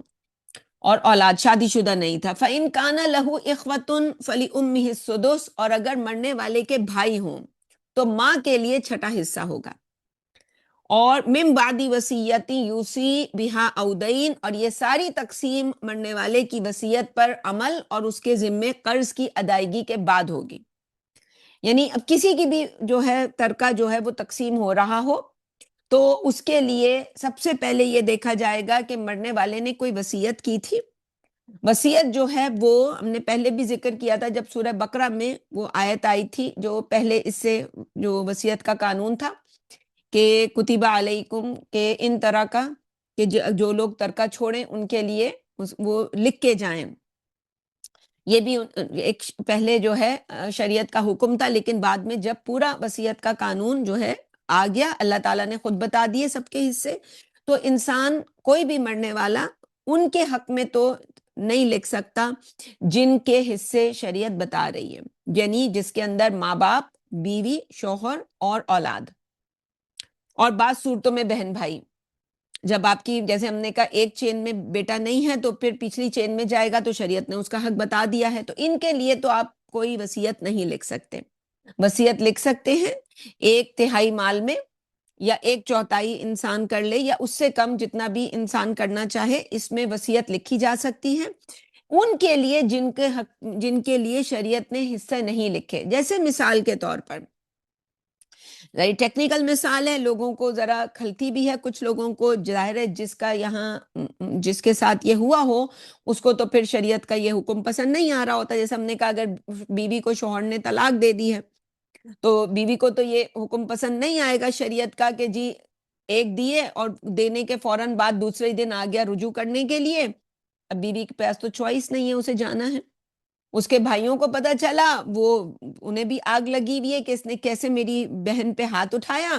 اور ظاہر ہے جب طلاق شلاق کے اس طرح کے معاملات ہوتے ہیں تو یہ تو کامن ایلیمنٹ ہوتا ہے ہمارے دیسی کلچر کے اندر، انہوں نے فلموں سے سیکھا ہوتا ہے کہ کس طرح سے میرج جو ہے وہ کس طرح سے جو ہے اس سٹیج تک پہنچتی ہے. تو اب ایسے میں جہاں یہ سب کچھ ہوتا ہے تو عورت کو تو نہیں پسند ہوتا شریعت کا حکم، لیکن ماننا ہے. اسی طرح سے ایک اور حکم، جیسے وہ یہاں پہ فی الحال تو نہیں ہے، کہ جب کوئی، یعنی یہ بھی شریعت میں دیکھا جاتا ہے کہ جب کوئی مرتا ہے اس وقت فرض کریں مرنے والا بیٹا ہے اور ابھی باپ زندہ ہے، تو باپ زندہ ہے تو بیٹے کی جو ترکہ ہے اس میں سے باپ کو تو ملے گا کیونکہ وہ زندہ ہے. اب یہ بیٹا جو تھا، اس کے بیٹے بچے تھے، فیملی تھی پوری، تو اس کی وراثت کے جو اس نے جو کچھ چھوڑا تھا اس میں سے باپ کو تو ملا. لیکن جب باپ مرے گا تو اس بیٹے کو کچھ نہیں ملے گا کیونکہ یہ باپ سے پہلے مر گیا تھا. اب وہ جو بیٹے کے جو بیٹا تو نہیں ہے دنیا میں لیکن اس کے جو ہے بچے تو موجود ہیں، اس کی بیوی کو تو بہت کھلے گی یہ شریعت کا حکم کہ یہ کیا کہ شریعت نے میرے بچوں کا کوئی حق نہیں رکھا، یہ جو پوتے ہیں ان کا کوئی حق نہیں ہے۔ تو ہاں شریعت میں اس طرح تو حصے تو اس کے نہیں لکھے گئے، لیکن یہ جو اجازت دے دی گئی کہ ایک چوتھائی مال میں سے یا ایک تہائی مال میں سے انسان یہ کر سکتا ہے یہ کام، تو کر لینا چاہیے اگر کوئی ہو۔ اور ہم نے تو پھر یہ دیکھا ظلم اپنے خاندان میں ہی قریب میں، کہ پھر وہ جو ہیں ہمارے ہاں اس طرح کی جو بیگمات ہوتی ہیں جن کے شوہر مر جاتے ہیں، تو وہ کوئی گھر ہوتا ہے باپ کا، وہ پورا وہ پھر کنٹرول کر لیتی ہیں کہ نہیں یہ بس میرے بچوں کا حق ہے، کہ شوہر تو رہا نہیں، ظاہر ہے پھر وہ انسانی ہمدردی کے تحت بہت بڑا یہ ایک وہ بنتا ہے۔ تو شریعت جو ہے وہ کہیں اگر کسی کے ساتھ کوئی زیادتی تو نہیں کرتی، ہم نہیں جانتے، اللہ جانتا ہے، آگے آ رہا ہے کہ ان اللہ کان علیما حکیما۔ تم نے تو اللہ پہ بھروسہ کر کے اور اللہ کے احکامات پر اپنے سر کو جھکانا ہے، اور اللہ جو ہے تم نے یہ نہیں سمجھنا جیسے وہ ہمارے یہاں بیگمات کہتی ہیں کہ جی یہ ہمارے بچے وارث کوئی لاوارث نہیں ہے۔ تو یہ یاد رکھو کہ اللہ کے وَلِلَّهِ مِيرَاثُ السَّمَاوَاتِ وَالْأَرْضِ، آگے جا کے ہم پڑھیں گے کہ سارا کا سارا کچھ آخر میں اللہ کی میراث ہے۔ تو اللہ اگر تمہارے مقابلے میں کھڑا ہو گیا، آج تم اپنے بچوں کی وارث بن کے کھڑی ہو ان کے حقوق کے لیے، کل اللہ کیا کرے گا؟ یہ دنیا میں سب کچھ ہونے کے باوجود اللہ ان کو لاوارث کر دے گا۔ تو یہ مت کرو، اللہ کی بات مانو، اللہ کے حکم پہ سرنڈر کرو، تم کوئی ظلم زیادتی نہ کرو۔ اور اگر کسی کے ہاتھ سامنے یہ سچویشن آ جائے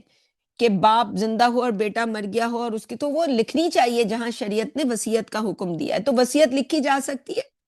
ان کے حق میں جن کے حصے شریعت نے نہیں لکھے۔ اور پھر آگے کہا جا رہا ہے اور اس کے ذمے قرض ہو، یوسی بہا اودین، تو وہ اس کی ادائیگی کرے یا قرض کی ادائیگی کے بعد، یعنی مرنے والا اس کے ذمے کوئی قرض تھا، اس نے حج ادا نہیں کیا ہوا تھا، اور اس کے اوپر کوئی جیسے ہمارے ہاں روزے بیماری سے پہلے کوئی روزے تھے، کوئی اس کا فدیہ باقی، اس کے جو آخری وقت کے جو آج کل تو قبر کا خرچہ ہی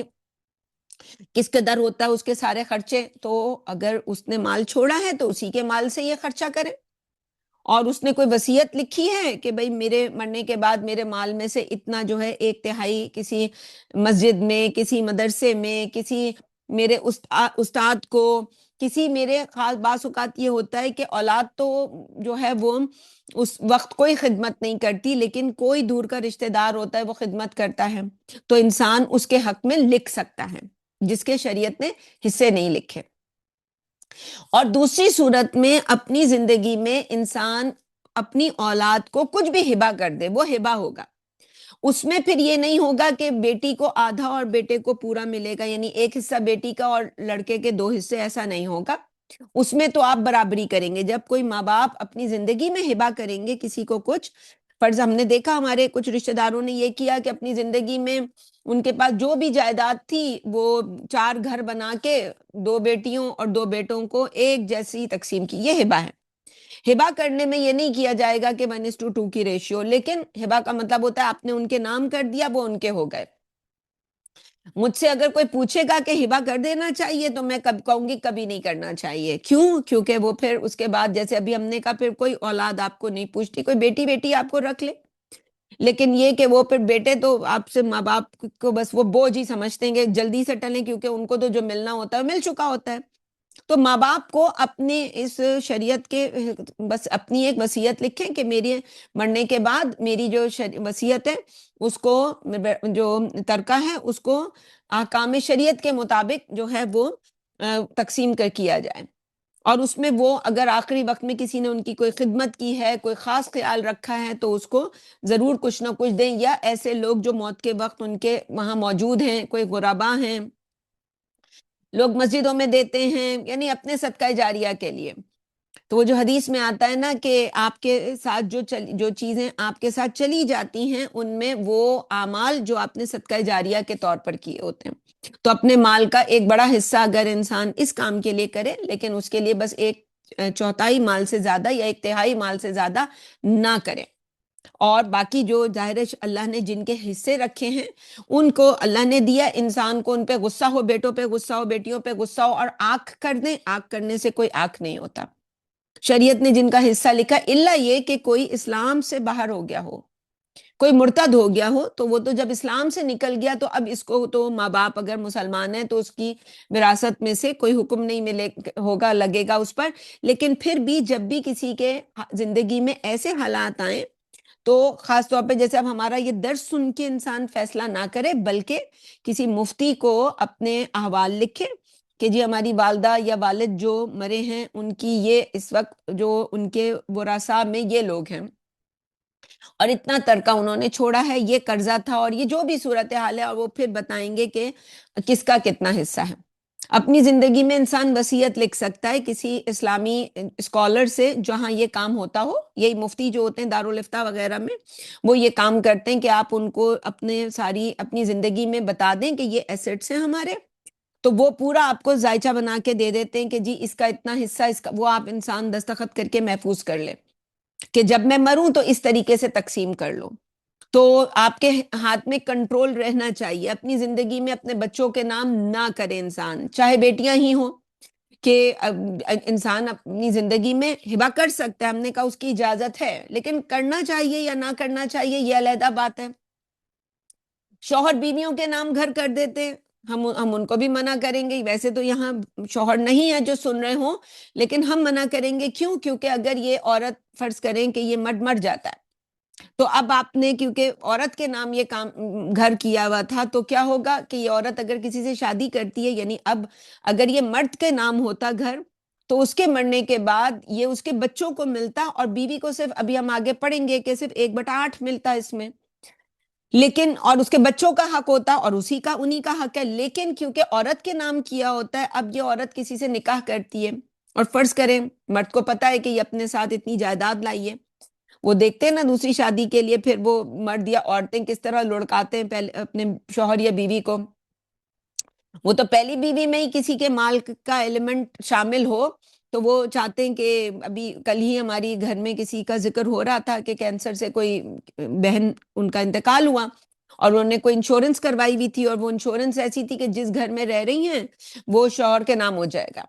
تو واہ بھائی واہ، کیا پھر تو وہ خیر وہ عورت تو کینسر سے مری، لیکن یہ کہ اس کے بعد شوہر کی تو لاٹری لگ گئی، انہوں نے دوسری شادی بھی کی. ہم عورتیں نہ یہ کہیں گے، لیکن یہ جسے ہم کہتے ہیں لا آف دا لینڈ،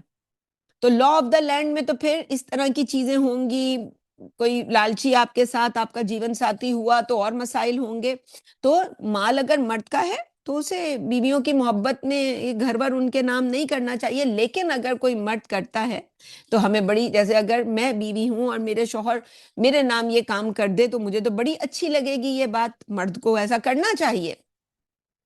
لیکن ہم جب شریعت کا حکم بتا رہے ہیں تو ہم دونوں کے لیے فری وے ایک مسئلہ سمجھا دیتے ہیں کہ مرد اگر یہ کام کرے گا تو پھر عورت اگر کسی اور سے نکاح کرتی ہے تو ظاہر ہے پھر یہ جو، اور وہ مر جاتی ہے تو اس شوہر کو آدھا مل جاتا ہے. بیوی کے مرنے پر شوہر کا اسلامی شریعت میں آدھا ہوتا ہے. اور لا آف دا لینڈ جو ہے وہ شوہر کی زندگی میں اگر بیوی مرے یا بیوی کی زندگی میں شوہر مرے تو اس کو تو پورا مل جاتا ہے. لا آف دا لینڈ جو کینیڈا وغیرہ کا ہے، مجھے پاکستان کا نہیں پتا. تو یہ ساری ٹیکنیکلٹیز ہوتی ہیں. تو انسان کو بہت سوچ سمجھ کے، اگر اس کے پاس مال ہے جو وہ چھوڑ کے جائے گا، مرنے کا موت کا پتہ نہیں ہوتا، تو وصیت کو اپنے لکھنا چاہیے. کسی ماہر کے سے رجوع، اور دارالفتہ وغیرہ والے کچھ پیسہ ہدیہ، چھوٹا موٹا ہدیہ لیتے ہیں اور آپ کو لکھ کے رولنگ دے دیتے ہیں. وہ لکھ کر اپنے دستخط کر کے ضرور محفوظ کرنے چاہیے. اب ہم آیتوں کا ترجمہ کر لیتے ہیں. آئی ہوپ کہ موٹی موٹی باتیں میں نے سمجھا دی جو ڈیلیور کرنی تھی. تو یہ ساری تقسیم مرنے والے کی وصیت پر عمل اور اس کے ذمے قرض کی ادائیگی کے بعد ہوگی. آباؤکم و ابناؤکم لا تدرون ایہم اقرب لکم نفعا، تمہارے والدین یا تمہاری اولاد میں سے کوئی تمہارے لیے زیادہ فائدہ مند، کون تمہارے لیے زیادہ فائدہ مند ہے تم نہیں جانتے. جیسے ہم نے کہا کہ کوئی نواسے کا پوتوں کا نہیں ہے کوئی حق، لیکن اللہ جانتا ہے. فریضۃ من اللہ، وراثت کا قانون اللہ کی طرف سے فرض کیا گیا ہے. یہ بالکل اسی طرح فرض ہے جس طرح سے نماز پڑھنا اور روزے رکھنا اور حج پر جانا صاحب استطاعت کے لیے. ان اللہ کان علیما حکیما، یقیناً اللہ تو ہے ہی جاننے والا اور حکمت والا. وَلَكُمْ نِصْفُ مَا تَرَكَ أَزْوَاجُكُمْ إِن لَّمْ يَكُن لَّهُنَّ وَلَدٌ، اگر تمہاری بیویوں کی اولاد نہ ہو تو ان کا ترکے میں تمہارا آدھا حصہ ہے. فَإِن كَانَ لَهُنَّ وَلَدٌ فَلَكُمُ الرُّبُعُ مِمَّا تَرَكْنَ، اور اگر ان کی اولاد ہو تو پھر تمہارے لیے ان کے ترکے میں چوتھا حصہ ہے. من بعد وصیتی یوسین بہا او دین، دونوں صورتوں کا اطلاق مرنے والے کی وصیت پر عمل اور اس کے ذمے قرض کی ادائیگی کے بعد ہوگا. اب یہ بار بار آئے گا جملہ، تو ہمیں پتہ ہے کہ کوئی بھی حکم جو لگے گا پہلے اس کے اوپر جو کوئی وصیت ہے 1/3 1/4 مال میں وہ پوری کی جائے گی، اس کا قرض ادا کیا جائے گا. اس کے اوپر قرضی کی صورت ہوتی ہے کہ جس میں کوئی فدیہ اس کے اوپر ڈیو ہے نمازوں کا، یا عام طور پر روزوں کا زیادہ معروف رہتا ہے. وَلَهُنَّ الرُّبُعُ مِمَّا تَرَكْتُمْ إِن لَّمْ يَكُن لَّكُمْ وَلَدٌ، اور اے مردوں اگر تمہاری اولاد نہ ہو تو تمہارے ترکے میں سے تمہاری بیویوں کا چوتھا حصہ ہے. فَإِن كَانَ لَكُمْ وَلَدٌ فَلَهُنَّ الثُّمُنُ مِمَّا تَرَكْتُمْ، اور اگر تم صاحب اولاد ہو تو پھر تمہارا ترکے میں تمہاری بیویوں کا 8واں حصہ ہوگا. وہی جیسے اوپر بتایا تھا تمہارے لیے جو حکم تھا وہی بیویوں کے لیے بھی ہے، میاں بیوی دونوں کے لیے سیم. اولاد ہونے کی صورت میں اور اولاد نہ ہونے کی صورت میں ترکہ جو ہے اس میں حکم بدل جاتا ہے، آدھا ہو جاتا ہے، آدھے کا آدھا اور آدھا. دونوں صورتوں کا اطلاق من بعد وصیت توصون بہا او دین، تمہاری وصیت پر عمل اور تمہارے ذمے قرض کی ادائیگی کے بعد ہوگا. وَإِن كَانَ رَجُلٌ يُورَثُ كَلَالَةً أَوِ امْرَأَةٌ، اور اگر کوئی مرد یا عورت اس حال میں مرے کہ نہ ان کے والدین زندہ ہوں اور نہ ہی ان کی اولاد ہو. وَلَهُ أَخٌ أَوْ أُخْتٌ، البتہ اس کا ایک بھائی یا ایک بہن ہو. فَلِكُلِّ وَاحِدٍ مِّنْهُمَا السُّدُسُ، تو ان میں سے ہر ایک چھٹے حصے کا حقدار ہے. فَإِن كَانُوا أَكْثَرَ مِن ذَلِكَ فَهُمْ شُرَكَاءُ فِي الثُّلُثِ، اور اگر وہ اس سے زیادہ ہوں تو وہ سب 1/3 میں شریک ہوں گے. اب یہاں پہ ایک نوٹ ہے، یہ میں پڑھ دیتی ہوں آپ کے لیے، باقی ہم نے موٹی موٹی باتیں بتا دی. کسی کا ذاتی کوئی مسئلہ ہو، یعنی ظاہر ہے ہر انسان کو ضرورت ہوگی، آج جتنے لوگ سن رہے ہیں 99 100 لوگ، اور بعد میں ہم اس کو جو ہے وہ یوٹیوب پہ بھی پوسٹ کریں گے، تو کوئی بھی سنے گا اس نے مرنا تو ہے، اسے اپنے اس خاص اہم کام کے لیے سوچنا ضرور چاہیے کہ اب اس کو کس طرح میں نے اپنے وصیت نامے کو لکھنا ہے، وراثت کے حکم کو، اور کہیں محفوظ رکھنا ہے اس ڈاکیومنٹ کو. تو یہ جو نوٹ ہے یہ میں پڑھ دیتی ہوں، کلالہ کے بارے میں ہے خاص طور پر، کہ مفسرین جو ہیں ان کا اجماع ہے کہ یہاں کلالہ کی میراث کے حکم میں بھائی اور بہنوں سے مراد اخیافی یعنی ماں شریک بھائی یا بہن ہیں جن کی ماں سیم ہو، رہے عینی یا اللاتی بھائی بہن تو ان کے حکم اس صورت کے آخر میں ارشاد ہوا ہے. عربوں میں دراصل 3 قسم کے بہن بھائی ہوتے تھے. ایک عینی یعنی جن کا باپ بھی مشترک ہو، یعنی ایک ہی باپ ہے اور ماں بھی ان کی مشترک ہو، یعنی ماں باپ ایک ہی ہیں، وہ بہن بھائی جنہیں ہمارے یہاں حقیقی کہتے ہیں. دوسرے اللاتی بہن بھائی جن کا باپ ایک اور مائیں جدا ہوں، یعنی ایک ہی باپ سے، جیسے یعقوب علیہ السلام تھے اور وہ بہن بھائی وہ جو بھائی تھے، وہ ہو سکتا ہے کوئی بہن بھی ہو لیکن بھائیوں کا ذکر عام طور پر ہے، تو وہ سب جو ہیں وہ اللاتی کہلائیں گے، مائیں جدا ہوں. تو اہل عرب کے ہاں یہ بھی حقیقی بہن بھائی ہی ہوتے تھے، یعنی اگر بھائی ایک ہو، اور ان کا حکم وہی جو عینی بہن بھائیوں کا ہے، تو وہ انہیں سوتیلا نہیں سمجھتے تھے. ان کے ہاں سوتیلا وہ کہلاتا تھا جو ایک ماں سے ہو مگر ان کا باپ دوسرا ہو. یہ بات اب ہمیں بھی سمجھ آئے گی. وہ دیکھتے ہیں نا کہ شاہ رخ خان کا ایک بیٹا جو ہے وہ کسی دوسری ماں سے، سیبروگیٹڈ ماں سے اس نے پیدا کروایا، تو بہن بھائی کیا کہلائیں گے؟ ایک ہی ماں ہے بھلے الگ ہیں. تو یہی تصور ہے آج بھی جو معروف تصور ہے. تو جو ایک ماں سے ہو لیکن اس کے باپ دوسرا ہو تو یہ اخیافی بہن بھائی کہلاتے ہیں. ایک شخص کی اولاد تھی، وہ فوت ہو گیا، اس کے بعد اس کی بیوی نے دوسری شادی کر لی، تو اب اس دوسرے خاوند سے جو اولاد ہے وہ پہلے خاوند کی اولاد کے اخیافی بہن بھائی ہیں. تو کلالہ کی میراث کے حکم میں یہاں اخیافی بہن بھائی مراد ہیں. ٹھیک ہے. من بعدی جو اوپر آیا من بعد وصیت یوصی بہا او دین، یہ تقسیم میت کی وصیت پر عمل اور اس کے ذمے قرض کی ادائیگی کے بعد ہوگی، غیر مضار، بشرط یہ کہ وصیت یا قرض کا کے اقرار کرنے سے اس نے کسی کو نقصان نہ پہنچایا ہو۔ وصیت من اللہ، یہ اللہ کی طرف سے وصیت ہے، اللہ علیم حلیم، اور اللہ علم والا، تحمل والا ہے۔ تل کا حدود اللہ، اب یہ جو احکام ہیں، ہمیں لگتا ہوگا شاید کوئی بات نہیں، وصیت ہم نے کسی کی ترکے کو تقسیم کیا نہیں کیا، سارا جو گھر میں ہو رہا تھا، جیسے عام طور پر دیکھتے ہیں شوہر مرتا ہے، ہمارے محلے میں ایک چیز ہوئی تھی کہ جی ینگ 40s میں تھا شوہر، وہ مرا، تو میں جب تعزیت کے لیے گئی تو میں نے وہاں یہی مسئلہ اٹھایا کہ جو بیگم ہیں ان کی، وہ کس گھر، کس کا ہے گھر، انہوں نے کہا بھائی انہی کا ہے گھر، تو انہی کا کنی کا، تو جب تحقیق کی تو پتہ چلا وہ تو ابھی والد صاحب کا گھر ہے، والد ابھی زندہ ہیں، مسئلہ وہی آئے گا کہ یہ جو والد زندہ ہیں اور یہ جو بیٹا مر گیا، تو بیٹے نے جو کچھ چھوڑا وہ تو پڑا ہوا ہے بیگم صاحبہ کے اکاؤنٹ میں، اب وہ اس میں سے خرچ کرتی رہیں گی، کوئی حساب کتاب نہیں ہوگا، یہ بچے جب بڑے ہوں گے اور تو ان کو پتہ ہی نہیں ہوگا کہ ہمارے باپ نے ہمارے لیے کچھ چھوڑا بھی تھا کہ نہیں، تو یہ والے مسائل آتے ہیں، میں دوبارہ ڈسکشن میں نہیں جا رہی، تو مراد یہ ہے کہ یہ تلکا حدود اللہ، یہ اللہ کی حدیں ہیں،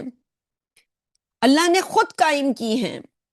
اس لیے بہت احتیاط کے ساتھ یہ مالی معاملات کو کروں۔ کہتے ہیں شہید بھی، اس کے اوپر کوئی قرض ہو تو وہ معاف نہیں ہوگا، ایک شہید کے لیے بھی، جس نے اللہ کے لیے اپنی جان دی ہو، تو یہ کیسے ہو سکتا ہے کہ بچوں کے حق کے لیے جو بھی باپ چھوڑ کے مرا ہو، وہ بیوی نے خود اڑایا ہو اپنے لچھنوں کے اوپر، وہ ہم نے دیکھا وہ بیویاں پھر اس کے بعد ڈٹ کے فیشن کر رہی ہوتی ہیں، شادی نہیں کر رہی ہوتی ہیں، وہ اس لیے کہ وہ جس گھر میں رہ رہی ہیں وہ دادا کا ہے، وہ چلا جائے گا گھر ان سے، اور وہ لیکن وہ باقی سارے کام وہ پورے ہو رہے ہوتے ہیں۔ تو وَمَن يُطِعِ اللَّهَ وَرَسُولَهُ، اور جو بھی اللہ اور اس کے رسول کا کہنا مانیں گے، يُدْخِلْهُ جَنَّاتٍ تَجْرِي مِن تَحْتِهَا الْأَنْهَارُ خَالِدِينَ فِيهَا، تو اللہ ہمیشہ ہمیش ان میں رہنے کے لیے ان کو ایسے باغات میں داخل کرے گا جن کے نیچے نہریں بہ رہی ہوں گی، یعنی دنیا میں یہ جو گھر ہڑپنے کی کوشش کر رہا ہوتا ہے انسان، اس میں کتنے دن رہ جائے گا، وہ دیکھتے ہیں کہ پھر وہ ہماری وہ بہن کہیں موٹر سائیکل سے دھڑام سے گری، ریڑھ کی ہڈی ان کی کھسک گئی اپنی جگہ سے، وہ آدھی زندگی انہوں نے بستر پر گزاری، اس طرح کی موت ان کو پھر ہوتی ہے، تو نہ وہ اس جنت کو وہ خود تو انجوائے کر نہیں سکی، اس کے مقابلے میں اللہ کے کہنے پر زندگی گزارو گے تو کیا ہوگا، اللہ تعالیٰ مال سے بھی تم کو، یہ اللہ کے اختیار میں ہے، اللہ غنی کر دے گا، تم نے اللہ کے لیے کوئی تھوڑا سا امتحان تو دیا ہی ہوگا، تو وَذَلِكَ الْفَوْزُ الْعَظِيمُ، اور وہ بڑی کامیابی ہوگی کہ تم نے اللہ کے کہنے پہ زندگی گزاری ہوگی، اور اس کے لیے وقتی طور پر تو تمہیں انسیکیورٹی ہوئی ہوگی کہ کیا ہوگا میرا، کیا ہوگا میرے بچوں کا، لیکن اللہ کے کہنے پہ کیونکہ گزاری ہوگی تو اللہ تعالیٰ اسباب مہیا کرنے کے لیے وہ کوئی محتاج نہیں ہے، تمہیں پتہ، وہ مَن يَرْزُقْهُ مِنْ حَيْثُ مَن يَحْتَسِبُ، وہ جو قرآن میں آتا ہے کہ وہ پھر وہاں سے تمہیں رزق دے گا جہاں سے تمہیں گمان بھی نہیں ہوگا، تو يُدْخِلْهُ جَنَّاتٍ تَجْرِي مِن تَحْتِهَا الْأَنْهَارُ خَالِدِينَ فِيهَا وَذَلِكَ الْفَوْزُ الْعَظِيمُ وَمَن يَعْصِ اللَّهَ وَرَسُولَهُ وَيَتَعَدَّ حُدُودَهُ، اور اس کے برعکس جو اللہ اور اس کے رسول کی نافرمانی کرے گا اور اس کے حدود میں تجاوز کرے گا، يُدْخِلْهُ نَارًا خَالِدًا فِيهَا، اللہ اس کو آگ میں ہمیشہ کے لیے داخل کرے گا، وَلَهُ عَذَابٌ مُهِينٌ، اور اس کے لیے ذلت آمیز عذاب ہوگا، واللاتی یاتین الفاحشۃ من نسائکم، تمہاری عورتوں میں سے جو بے حیائی کا ارتکاب کریں،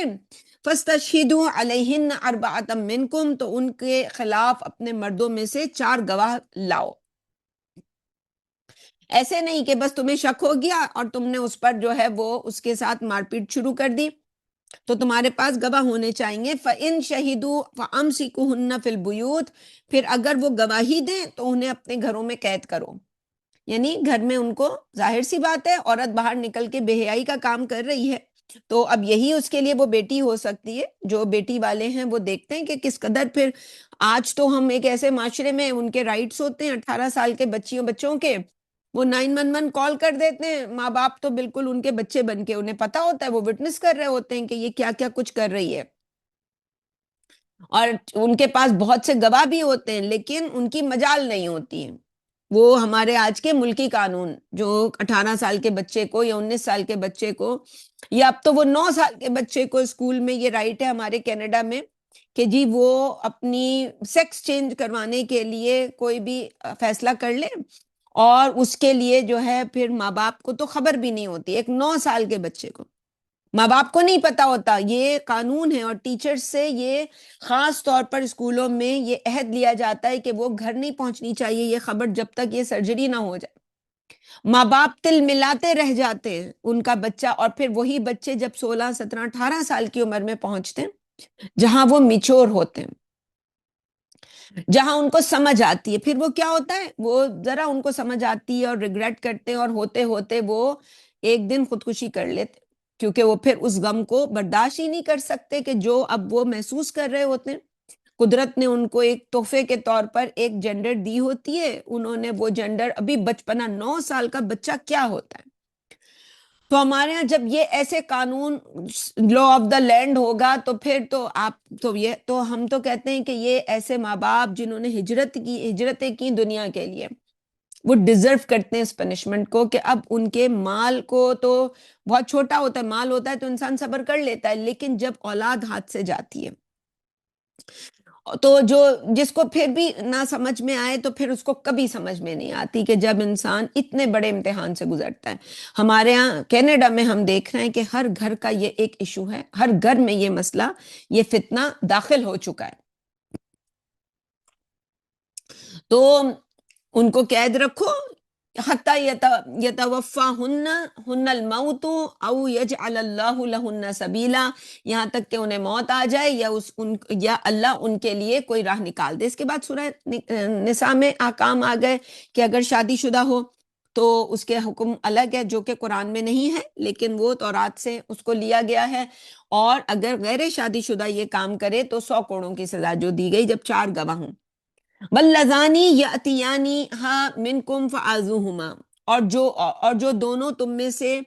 اس بدکاری کا ارتکاب کریں جو ان کو ایذا پہنچاؤ۔ یعنی ایک تو وہ ہے کہ ایسے معاشرے میں انسان رہ رہا ہے کہ کوئی مسلمان ہے اور کوئی نان مسلم ہے، اور کہیں وہ دونوں ہی مسلمان ہیں، دونوں کے لیے پھر سزائیں الگ ہیں، تو ان کو ایذا پہنچاؤ۔ فَإِن تَابَا وَأَصْلَحَا فَأَعْرِضُوا عَنْهُمَا، پس اگر وہ توبہ کر لیں تو اصلاح کر لیں تو ان کا راستہ چھوڑ دو۔ ان اللہ کان توابا الرحیمہ، بے شک اللہ توبہ کو قبول کرنے والا اور رحم فرمانے والا ہے۔ انما التوبۃ علی اللہ للذین یعملون السوء بجہالۃ، بے شک اللہ نے ایسے لوگوں کی توبہ کو قبول کرنا اپنے اوپر لازم کر لیا ہے جو جذبات سے مغلوب ہو کر کوئی برائی کر بیٹھیں۔ ایک تو گناہ کرنے والے وہ ہوتے کہ جو پورے جو ہے وہ ارادے کے ساتھ کرتے ہیں، اور ایک وہ ہوتے ہیں کہ ارادہ تو ان کا نہیں ہوتا، ارادہ تو انہوں نے دعائیں بھی یہ مانگی ہوتی ہیں، ارادہ بھی یہ ہوتا ہے کہ اللہ تو ہمیں بچا لے، لیکن کہیں کسی سچویشن کے اندر جذبات میں انسان بہت اپنے اوپر کنٹرول کرتے کرتے کرتے کرتے کہیں سلپ ہو گئے، تو ان کے اوپر، اور پھر آگے بھی کچھ شروط ہیں کہ ایک تو شرط یہ ہے کہ انہوں نے جذبات سے مغلوب ہو کر یہ کام کیا ہو، کوئی بھی غلط کام چاہے وہ کتنا ہی بڑا گناہ کیوں نہ ہو، شرک ہی کیوں نہ ہو، جو گناہوں میں سب سے بڑا گناہ، اور اس سے نیچے نیچے کوئی زنا ہو سکتا ہے، کوئی چوری ہو سکتی ہے، کوئی اور گناہ ہو سکتا ہے۔ ثم یتوبون من قریب، دوسری ایک طرح سے شرط تو نہیں، لیکن دوسرا اس کے لیے سمجھ لیں کہ کیسے ہمیں پتہ چلے گا کہ کون سے گناہ ایسے ہیں جن کی توبہ اللہ نے کہا کہ اللہ کے ایک طرح سے اللہ نے اپنے اوپر لازم کر لیا ایسے لوگوں کو معاف کرنا، کہ جو پھر زیادہ وقت نہیں لگاتے، ہوش میں آتے ہی فوراً توبہ کرتے ہیں۔ وَأُولَئِكَ يَتُوبُ اللَّهُ عَلَيْهِمْ، ایسے ہی لوگوں کی توبہ اللہ قبول فرماتا ہے۔ وَكَانَ اللَّهُ عَلِيمًا حَكِيمًا، اور اللہ تو علیم اور حکیم ہے، علیم بھی ہے اور حکیم بھی ہے۔ وَلَيْسَتِ التَّوْبَةُ لِلَّذِينَ يَعْمَلُونَ السَّيِّئَاتِ حَتَّى إِذَا حَضَرَ أَحَدَهُمُ الْمَوْتُ قَالَ إِنِّي تُبْتُ الْآنَ، اور ایسے لوگوں کی کوئی توبہ نہیں جو برائیاں کرتے چلے جائیں یہاں تک کہ جب ان میں سے کسی کو موت آئے تو وہ کہیں کہ میں اب توبہ کرتا ہوں۔ اچھا، ہم نے ایک اور بھی طرح کے گناہگار دیکھے۔ وہ قرآن کی ایک آیت ہے کہ اس کو وہ دلیل بناتے ہیں، گناہ ڈٹ کے کرتے ہیں اور بڑے مزے لیتے ہیں گناہوں کے،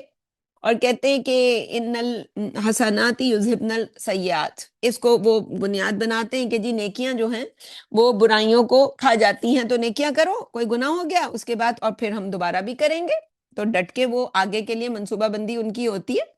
اور وہ خوب انجوائے کر رہے ہوتے ہیں زندگی میں گناہوں کے جو ہیں وہ طور طریقے پر، اور وہ پھر داڑیاں بھی ہوتی ہیں اور ناموں پہ بھی ان کے جی بڑی سید زادے ہوتے ہیں وہ، تو انہی کا ذکر ہے کہ وَلَيْسَتِ التَّوْبَةُ لِلَّذِينَ يَعْمَلُونَ السَّيِّئَاتِ، اور ایسے لوگوں کی کوئی توبہ نہیں جو برائیاں کرتے چلے جائیں، اور ایسا کوئی عقیدہ انہوں نے گھڑ لیا ہو، حتی اذا حضر احدہم الموت قال انی تبت الان، جب ان میں سے کسی کو موت آئے تو وہ کہے میں اب توبہ کرتا ہوں، ولا الذین یموتون وہم کفار، اور اسی طرح وہ لوگ جو کفر کی حالت میں مر جائیں ان کی بھی کوئی توبہ نہیں، اولئک اعتدنا لہم عذابا علیما، ایسے ہی لوگوں کے لیے تو ہم نے ایک تکلیف دہ عذاب تیار کر رکھا ہے۔ اچھا، یہ فیصلہ ہم نہیں کریں گے کہ کس کو موت کفر کی حالت میں آئی اور کس کی موت ایسی حالت میں آئی کہ وہ ابھی اس نے جو ہے وہ گناہوں کے اوپر زندگی تھی، یہ اللہ کا کام ہے۔ ہمارا کام یہ ہے کہ جب کوئی مرے ہمارے ارد گرد ہم اس کے لیے دعائیں مغفرت کریں کہ اللہ تو اس کو معاف کر دینا، اس سے جو بھی کوتاہیاں ہوئی۔ ہم انسانوں کا کام یہ ہے، ہم آج ڈنڈا لے کے کسی دوسرے پر کھڑے ہوں گے تو ہو سکتا ہے اللہ نہ کرے ایسا ہو کہ کل ہم اسی جگہ اللہ تعالی ہمیں کھڑا کر دے اور ہم مر رہے ہوں اور لوگ ہمارے اوپر ڈسکشن کر رہے ہوں کہ یہ کفر کی حالت میں مرا ہے یا اسلام کی حالت میں۔ تو اللہ تعالیٰ بعض اوقات متشابہ بنا دیتا ہے معاملات کو لوگوں کے لیے، تو ہمیں دوسروں کے ساتھ ہاتھ کو ہولا رکھنا چاہیے، اور اس معاملے کو ایبسولوٹ اختیار اللہ کا ہے، اللہ ہی کے حوالے کرنا چاہیے۔ آگے فرمایا یا ایھا الذین آمنوا لا یحل لکم ان ترثوا النساء کرہا، اے ایمان والو تمہارے لیے جائز نہیں کہ تم اپنی اولاد کی منکوحہ یعنی کسی کی جو بہو ہے، عورتوں کو زبردستی وراثت میں لے لو، یعنی عربوں میں یہ بھی ہوتا تھا کہ وہ جو بیویاں ہوتی تھیں وہ اپنی گھر میں ڈال لیتے تھے، اور ان کے ساتھ جو ہے پھر جو بھی اپنے جو وہ دیکھتے نہیں ہیں اکثر وہ انڈین جو کلچر ہے اس میں تو بہت یہ عام بات ہے، اس لیے کہ وہاں جو لباس ان کا قومی لباس ہے وہ ساڑی پہنتے ہیں، اور ساڑی پہننے میں کیا ہوتا ہے کہ اوپر کا سینہ بھی نظر آ رہا ہوتا ہے اور کمر، اور اب تو وہ جو بلاؤز سلتے ہیں وہ پورا جو ہے وہ گھر کی جو بیٹی بہو ہوگی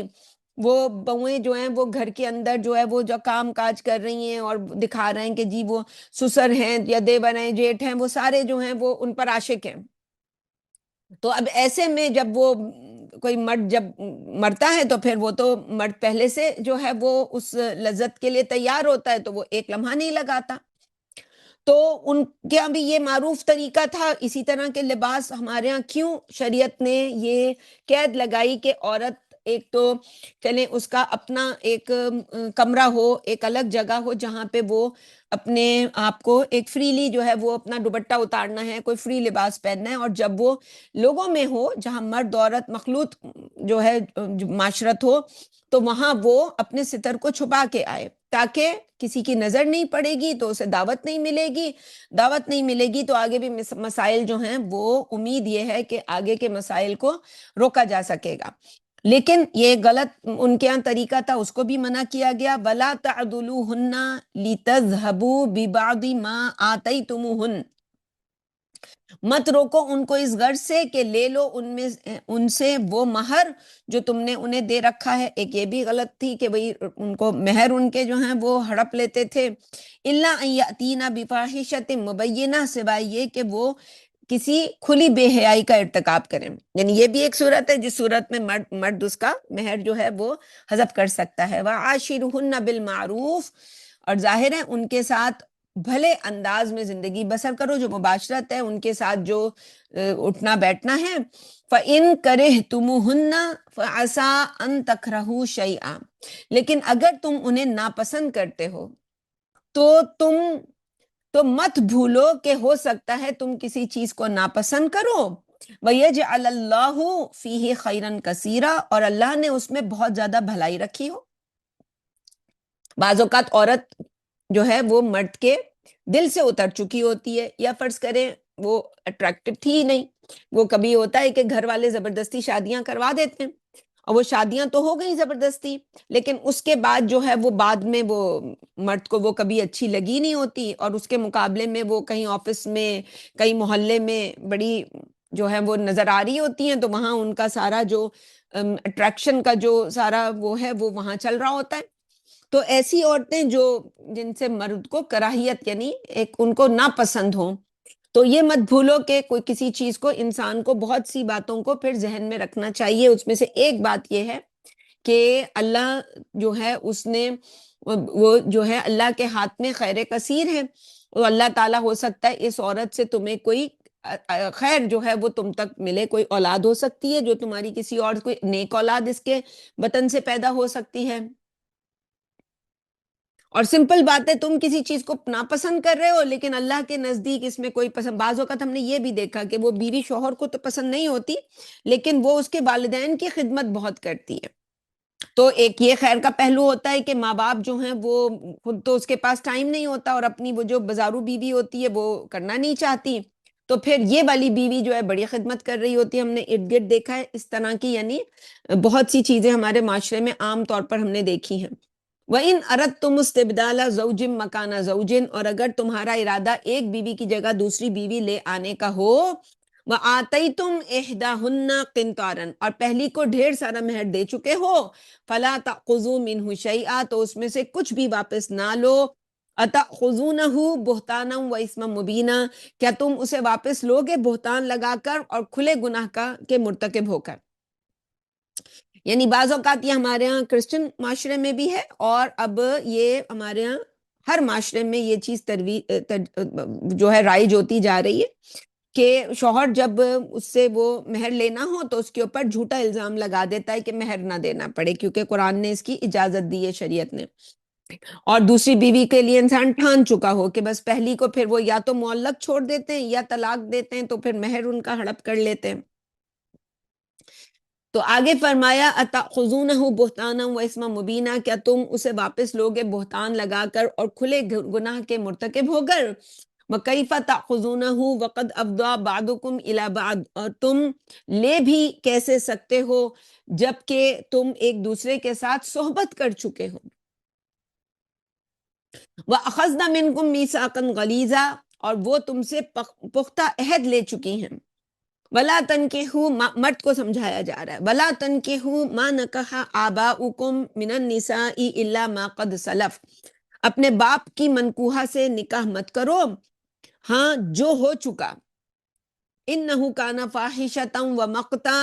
یقیناً یہ بے حیائی اور اللہ کی بیزاری والا کام ہے. وساء سبیلا، اور یہ بہت برا طرز عمل ہے. یعنی کوئی اپنی ماں سے ہی، باپ چھوڑ کے مرا کسی عورت کو، اب سوتیلی ماں تھی اس کو بھی اپنے نکاح میں لے لیا. ایک تو یہ ہے کہ بیٹے کی بیوی کو بہو جو ہے اس کو لیا، لیکن ماں کو لینا اور بھی زیادہ وساء سبیلا، یہ تو بہت ہی اللہ بیزار ہوتا ہے. اسے عربی زبان میں اس نکاح ایسے جو کرتے تھے، تعلق قائم کرتے تھے، اسے نکاح مقت کہتے ہیں، جس کے لیے قرآن میں اسی سے مشابہ الفاظ استعمال ہوئے ہیں سورۃ الصف میں کہ کبر مقتا عند اللہ ان تقولوا ما لا تفعلون، جب انسان کہے کچھ اور کرے نہ وہ کام تو اللہ کے لیے اتنی بیزاری ہے. جیسے یہاں پیچھے آیا کہ اللہ بیزار ہے ایسے ریلیشن شپ سے کہ جب انسان یہ کام کرے. وَرَبَائِبُكُمُ اللَّاتِي فِي حُجُورِكُم مِّن نِّسَائِكُمُ اللَّاتِي دَخَلْتُم بِهِنَّ، اور تمہارے زیر پرورش تمہاری سوتیلی بیٹیاں جو تمہاری ان بیویوں سے ہوں جن کے ساتھ تم نے خلوت کی ہو. فَإِن لَّمْ يَكُونُوا دَخَلْتُم بِهِنَّ فَلَا جُنَاحَ عَلَيْكُمْ، لیکن اگر ان کے ساتھ خلوت نہ کی ہو تو تم پر کوئی گناہ نہیں۔ وَحَلَائِلُ أَبْنَائِكُمُ الَّذِينَ مِنْ أَصْلَابِكُمْ، اور تمہاری حقیقی بیٹوں کی بیویاں۔ وَأَن تَجْمَعُوا بَيْنَ الْأُخْتَيْنِ، اور اب یہاں پہ کیا ہے، یہ حرمت جو ہے وہ حرمت والے رشتے بیان کیے جا رہے ہیں۔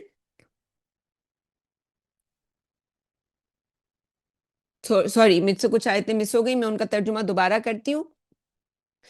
رکو نمبر 4 کے ابتدائی آیات۔ حرمت علیکم امہاتکم و بناتکم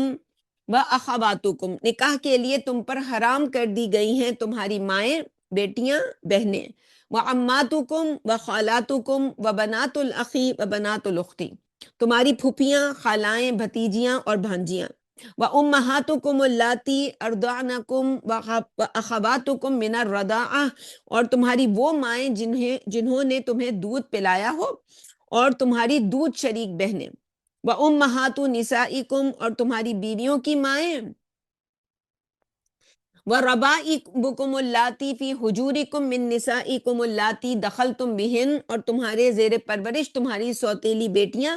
جو تمہاری ان بیویوں سے ہوں جن کے ساتھ تم نے خلوت کی ہو۔ فَإِن لَّمْ تَكُونُوا دَخَلْتُم بِهِنَّ فَلَا جُنَاحَ عَلَيْكُمْ، لیکن اگر ان کے ساتھ خلوت نہ کی ہو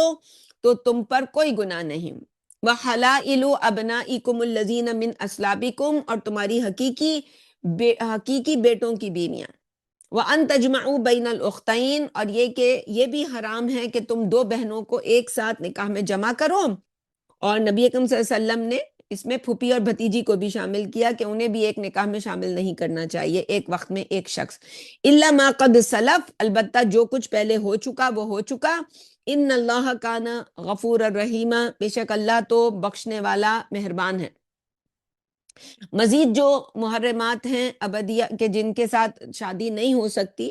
ان میں یعنی یہ تو ابدیہ تھے، اور ان میں کچھ ایسے ہیں کہ جو ہیں تو جب تک حرام ہے جب تک وہ ان کے ساتھ یہ جو ہے ایک شرط ہے، اور وہ کیا ہے کہ والمحصنات من النساء الا ما ملکت ایمانکم، اور شادی شدہ عورتیں یعنی وہ کسی اور حسن قلعے کو کہتے ہیں، محصنات ایسی عورت جو کسی قلعے میں ہو یعنی مرد کے نکاح کے قلعے میں ہے۔ تو شادی شدہ عورتیں ماں سوائے لونڈیوں کے، پھر لونڈیوں کے بھی تم پر حرام ہیں۔ کتاب اللہ علیکم، اللہ نے یہ احکام تم پر لکھ دیے ہیں، فرض کر دیے ہیں۔ وَأُحِلَّ لَكُم مَا وَرَاءَ ذَلِكُمْ، ان عورتوں کو چھوڑ کر تمام عورتوں کے بارے میں یہ حلال کر دیا گیا ہے۔ ان تبتغوا باموالکم محسنین غیر مسافحین، کہ تم اپنا مال بطور مہر خرچ کر کے انہیں اپنے نکاح میں لانا چاہو، بشرط یہ تم ان سے باقاعدہ نکاح کا رشتہ قائم کر کے عفت حاصل کرو، صرف شہوت نکالنا مقصود نہ ہو۔ فَمَسْتَمْتَعْتُمْ بِهِ مِنْهُنَّ فَآتُوهُنَّ أُجُورَهُنَّ فَرِيضَةً، چنانچہ جن عورتوں سے نکاح کر کے تم نے لطف اٹھایا ہو ان کو ان کا وہ مہر ادا کرو جو مقرر کیا گیا ہو۔ وَلَا جُنَاحَ عَلَيْكُمْ فِي مَا تَرَاضَيْتُمْ بِهِ مِنْ بَعْدِ الْفَرِيضَةِ، البتہ مہر مقرر کرنے کے بعد بھی جس کمی بیشی پر تم آپس میں راضی ہو جاؤ اس میں تم پر کوئی گناہ نہیں۔ ان اللہ کان علیما حکیما، بے شک اللہ تو جاننے والا حکمت والا ہے۔ ومن لم یستطع منکم طولا ان ینکح المحصنات المؤمنات، اور تم میں سے جو لوگ اس بات کی طاقت نہ رکھتے ہوں کہ آزاد مسلمان عورتوں سے نکاح کریں، فمما ملکت ایمانکم فمما ملکت ایمانکم من فتیاتکم المؤمنات، تو پھر وہ کیا کریں، تو انہیں اجازت ہے کہ وہ تمہاری مسلمان کنیزوں سے نکاح کر لیں۔ واللہ اعلم بایمانکم بعضکم من بعض، اور اللہ کو تمہارے ایمان کی پوری حالت خوب معلوم ہے، تم سب آپس میں ایک جیسے ہو۔ فَانْكِحُوهُنَّ بِإِذْنِ أَهْلِهِنَّ، پس ان کے مالکوں کی اجازت کے ساتھ ان کنیزوں سے نکاح کرو۔ وَآتُوهُنَّ أُجُورَهُنَّ بِالْمَعْرُوفِ، اور ان کو قاعدے کے مطابق ان کا مہر ادا کرو۔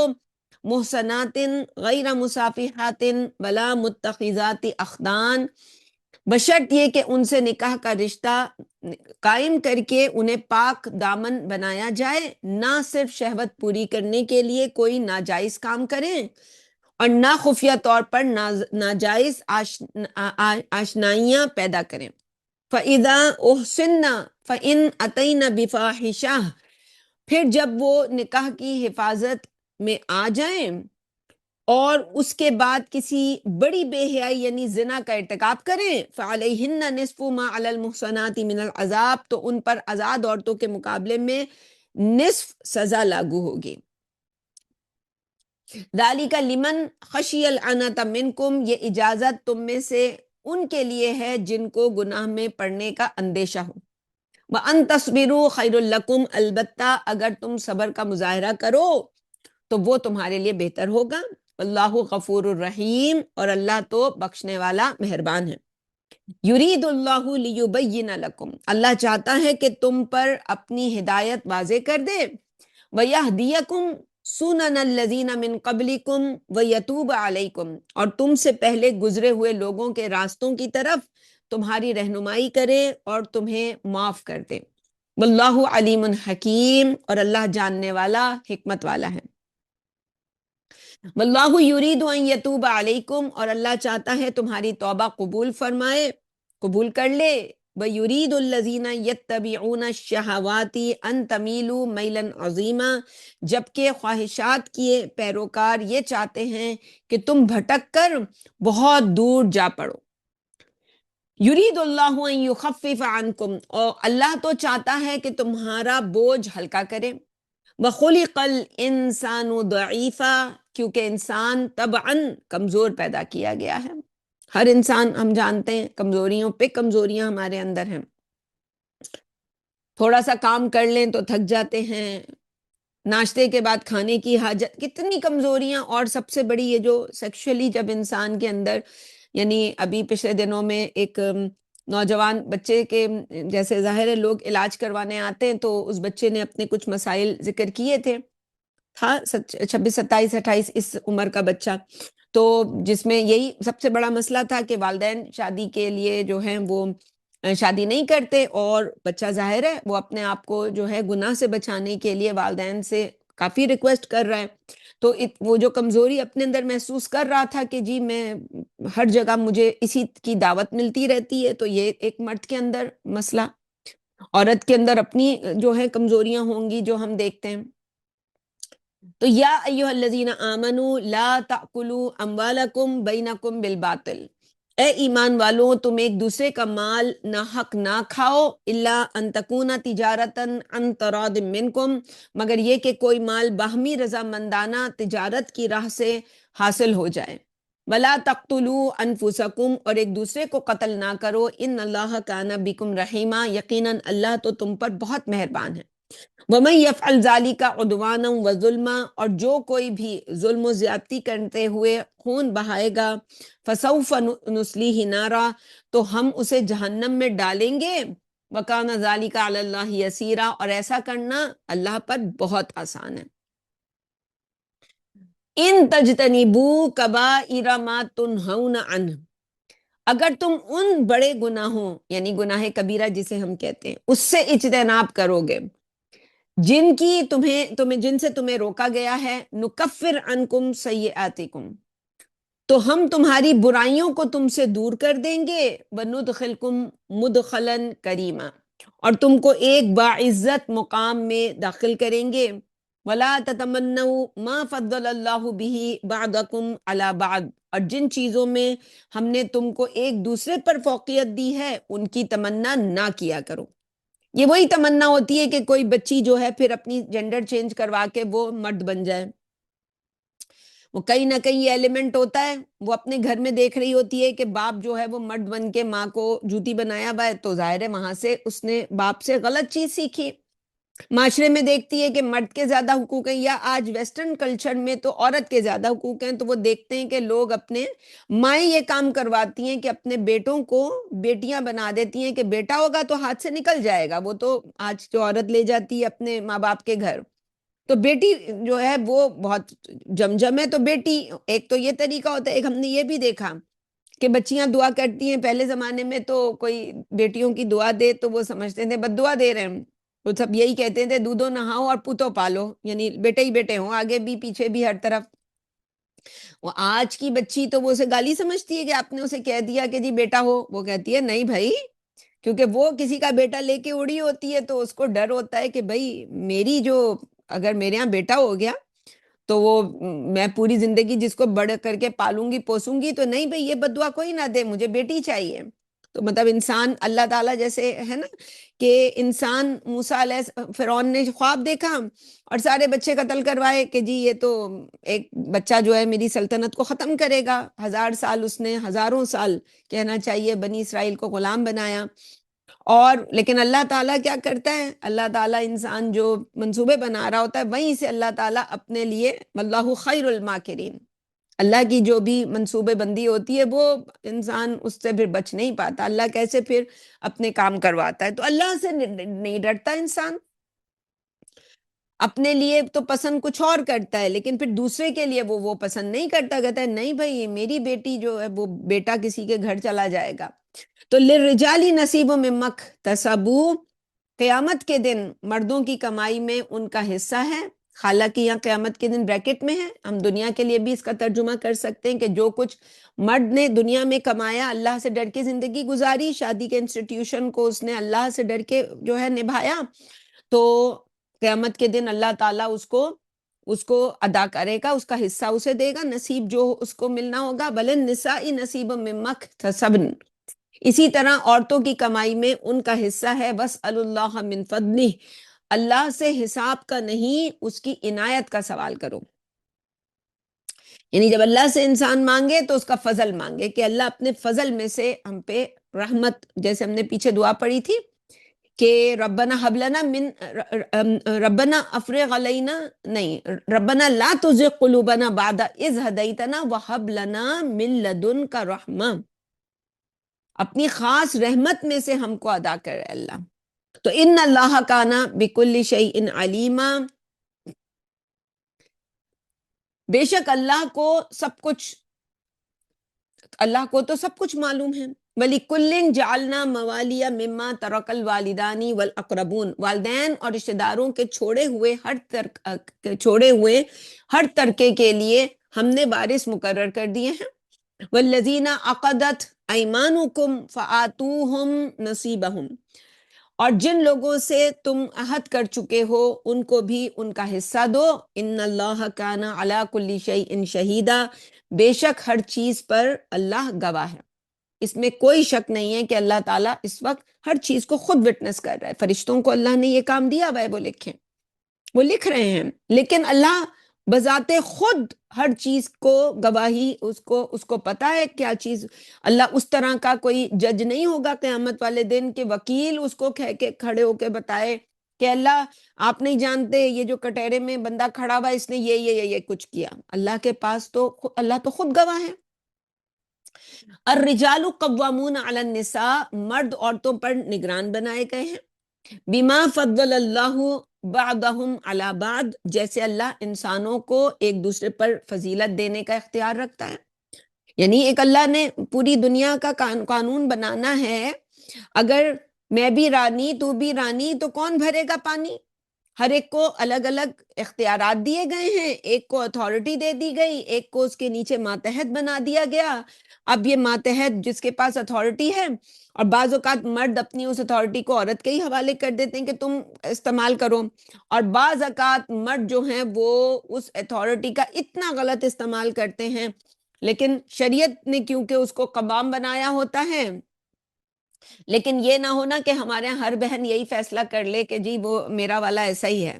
تو ایسا نہ ہو، پہلے تو اس کو وہ 100% اللہ کے احکامات کی پابند ہو، اور پھر اس کے بعد جو ہے وہ اللہ سے ڈر کے جب انسان زندگی گزارتا ہے تو اللہ تعالیٰ آسانیاں کرتا ہے.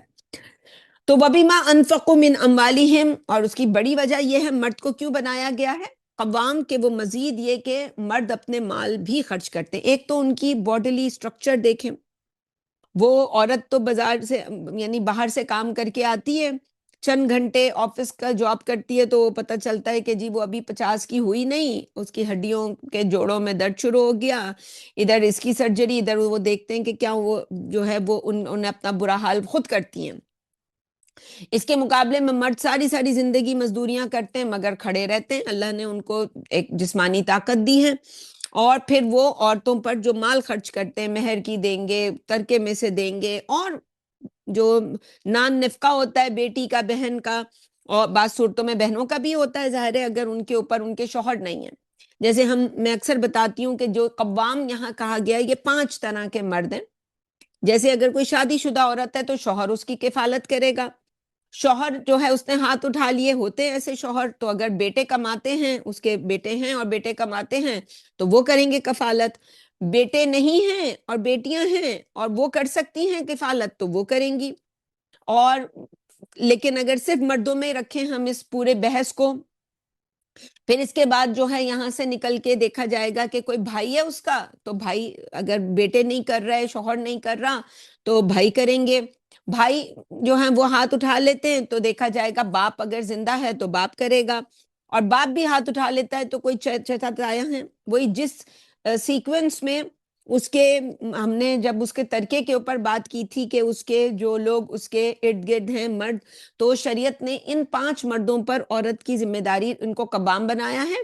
اکارڈنگلی ہر حالات میں دیکھیں گے۔ لیکن مرد اگر یہ اپنی ذمہ داری نہیں پوری تو اللہ اس سے پوچھے گا۔ ہمیں لڑائی جھگڑا نہیں کرنا چاہیے دنیا میں اپنے بھائیوں سے یا کسی اور سے، اللہ تعالیٰ سے خیر طلب کرنی چاہیے۔ اللہ کی بندگی انسان نے کی ہوگی،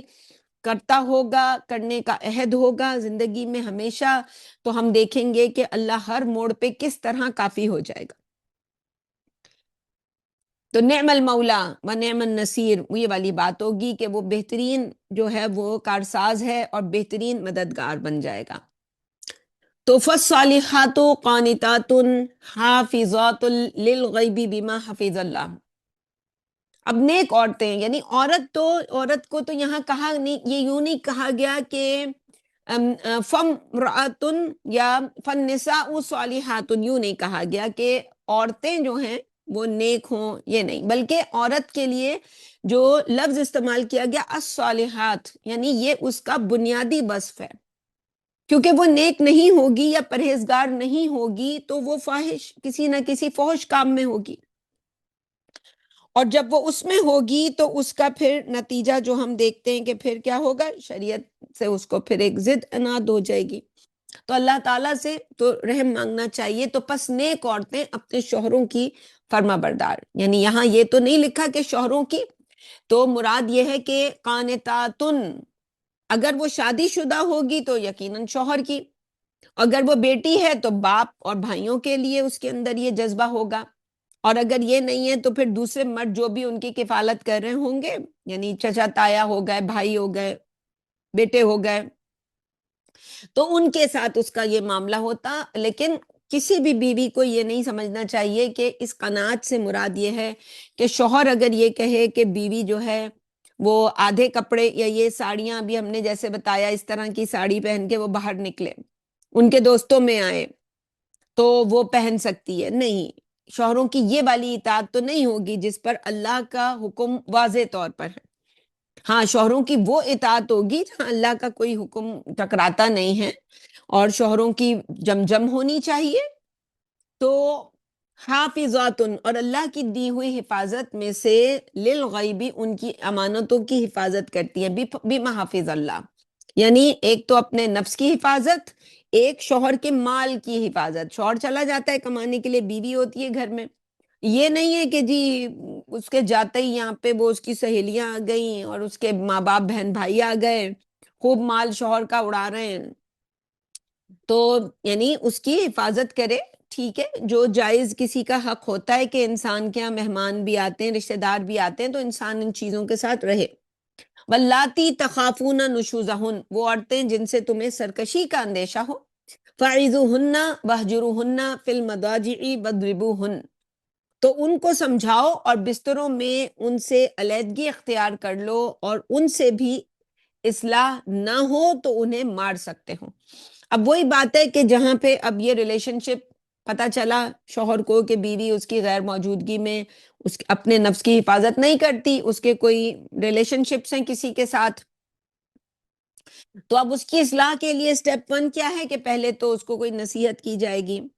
پھر ان کو ان کے بستروں میں اکیلا چھوڑنے سے مراد ہے کہ اس کے ساتھ سیکشل جو بھی ریلیشن شپ ہے اس کو ڈسکنٹینیو کر دو، جو پھر عام طور پر ہم دیکھتے ہیں کہ مردوں سے یہ تو نہیں ہوتا۔ اور واز وغیرہ بھی جب وہ دیکھیں فعیذوہن، واز اس جو ہے وہ کلام کو نہیں کہتے جو غصے میں کیا جائے، جو مار کے کیا جائے، بلکہ واز وہ کلام ہوتا ہے جس کے اندر انسان جذبہ اس کا یہ ہوتا ہے کہ دوسرا جو ہے وہ اس بات کو قبول کر لے، ٹھیک ہو جائے، اس کو راہ راست پہ لانا مقصود ہو، دل کی نرمی کے ساتھ کسی بات کو کہنا وہ واز ہوتا ہے جو کسی کے دل کو نرم کرے۔ تو ایسی بات کہ آپ نے اگر سختی سے کہہ دی، طنزیہ طریقے سے کہہ دی، وہ تو کوئی واز نہیں ہوتا۔ اور یہ باتیں میں یہاں اس لیے ذکر نہیں کر رہی کہ آج ساری بہنیں جو ہیں وہ شوہروں کے اوپر ڈنڈا لے کے ان تمام باتوں کو ذکر کریں، ہم تو اپنی اصلاح کے لیے یہ ترجمہ کر رہے ہیں۔ تو اگر ہمارے جو خاوند ہیں یا جو بہنوں کے شوہر ہیں ان کے ہاں کوئی ایسا معاملہ ہے بے اعتدالی کا، تو اللہ تعالیٰ ان کے اوپر نگران ہے، ہمیں اللہ پہ چھوڑ دینا چاہیے۔ تو ان کو سمجھاؤ اور بستروں میں ان سے علیحدگی اختیار کر لو، اور اس سے بھی اصلاح نہ ہو تو پھر انہیں مار سکتے ہو۔ لیکن آج کل ملکی قانون جیسے اب تو پاکستان میں بھی بن گیا ہے کہ وہ بیوی کے اوپر اگر ہاتھ اٹھایا اور بیوی نے کمپلین کر دی تو وہ تو وہاں تھوڑی کوئی اسلام کی بات چلے گی، اور اللہ یہ تھوڑی وہاں بجلی چمکا دے گا۔ تو انسان کو اب لا آف دا لینڈ جو ہے وہ جب کیونکہ بہت پاورفل ہو جائے تو پھر کم از کم مردوں کو یہ کام نہیں کرنا چاہیے۔ پھر ظاہر ہے وہ جب ہاتھ اٹھاتے ہیں تو اس میں بے اعتدالی یہ ہو جاتی ہے کہ کبھی وہ بہت زور سے مار دیتے ہیں، پھر ایک دفعہ ہاتھ کھلتا ہے تو بے اعتدالی یہ ہو جاتی ہے کہ ہر دفعہ مارتے ہیں۔ پھر وہ دیکھا نا کہ وہ نور مقدم غالباً نام تھا، پھر یہاں تک بھی مرد پہنچ جاتا ہے کہ اس عورت کے ٹکڑے ٹکڑے کر دیتا ہے جب اسے غصہ، ایک جنون اس کے اوپر ہوتا ہے۔ اس کے اندر کچھ چیزیں مردوں کے اندر ایلیمنٹ کے طور پر ہیں، بس وہ جب اس کو کنٹرول نہیں کر پاتے تو وہ پھر یعنی کوئی کسی جذبے کے تحت ہی اتنا پاگل ہو جاتا ہے انسان کہ کسی انسان کے ساتھ یہ کام کر لے۔ فَإِنْ أَطَعْنَكُمْ فَلَا تَبْغُوا عَلَيْهِنَّ سَبِيلًا، پھر اگر وہ تمہارا کہنا ماننا شروع کر دیں تو مارنے کے بہانے تلاش مت کرو۔ ان اللہ کان علیٰ کبیرہ، یقین رکھو کہ اللہ سب کے اوپر سب سے بڑا ہے، یہ بس یاد رہنا چاہیے۔ وَإِنْ خِفْتُمْ شِقَاقَ بَيْنِهِمَا، اگر تمہیں معلوم ہو کہ میاں بیوی میں انبن ہے، فَابْعَثُوا حَكَمًا مِّنْ أَهْلِهِ وَحَكَمًا مِّنْ أَهْلِهَا، تو دونوں کے گھروں میں سے ایک ایک ثالث مقرر کرو۔ اچھا، اب یہ ثالث کے لیے جسے حکم ہم کہتے ہیں، یعنی ایک ایسا انسان جو حکمت، حکم کا معنی یعنی حکمت، تھوڑا سمجھدار ہو، یہ نہ ہو کہ وہ آپ کا کوئی چہیتا آ جائے اور وہ آپ کی بس وہ کہتا رہے نہیں ہمارا بھائی تو یہ کر ہی نہیں سکتا، ہماری بیٹی نے تو کبھی نہیں یہ کیا ہوگا، یہ یہاں پہ کیریکٹر نہیں ہے۔ اور دونوں کے گھروں سے لانے کا مقصد یہ ہے کہ انہیں یہ میرج کے بارے میں یہ ساری ان کو پتا ہو کہ ان کی شادی کیسے ہوئی، رہتے کیسے ہیں، کچھ نہ کچھ ان کے رہن سہن کا پتا ہو۔ یہ نہ ہو کہ اس وقت بیوی جو کہانیاں سنا رہی ہو یا شوہر جو کہانیاں سنا رہا ہو، دوسرا بندہ یہ سوچے کہ ہمیں تو پتہ ہی نہیں تھا کہ یہ بھی ہوتا رہا ان کے گھر میں۔ تو ایسا نہ ہو، بلکہ یہ کہ انسان جو ہے وہ اس طرح سے ذرا سمجھداری سے کسی ایسے کو لے کر آئے، نہ کہ باہر کے کسی بندے کو آپ نے حکم بنا دیا، اسے تو پتہ ہی نہیں ہے، اب اس کے سامنے بیٹھ کر میاں کہہ رہا ہے اس نے یہ کیا، بیوی کہہ رہی ہے، اس کے تو سر سے گزر رہا ہے کہ یہ باتیں کہاں سے ہو رہی ہیں، مجھے تو کچھ سمجھ نہیں آ رہا۔ آپ اس کو لاکھ سمجھاتے رہیں، اس کو نہیں سمجھ آنا، وہ الٹا فیصلہ کر کے جائے گا۔ تو ایک تو جو شریعت نے یہاں کہا ہے کہ وہ آپ کا کوئی گھر والا ہی ہونا چاہیے۔ اور ابھی کچھ دن پہلے ایک اسی ماحول میں ایک بات، ایک ڈاکٹر عمران بخاری ہیں، ان سے بات ہو رہی تھی میری، اور تو انہوں نے مجھے ایک بات کہی جو کہ مجھے اچھی لگی کہ چلے میں ذکر کر دیتی ہوں اگر کسی کو سمجھ آئے۔ ان کی ذاتی رائے ہے، ایسا کوئی قرآن کا حکم تو نہیں ہے، لیکن ان کی ذاتی رائے یہ ہے کہ جو انہوں نے جس کے لیے مجھے کنونس کر رہے تھے، اور مجھے بھی بات ان کی کچھ نہ کچھ تو کنونسنگ لگی تھی، کہ وہ یہ تھی کہ شادیاں جو ہیں وہ فیملی میں ہی ہونی چاہیے۔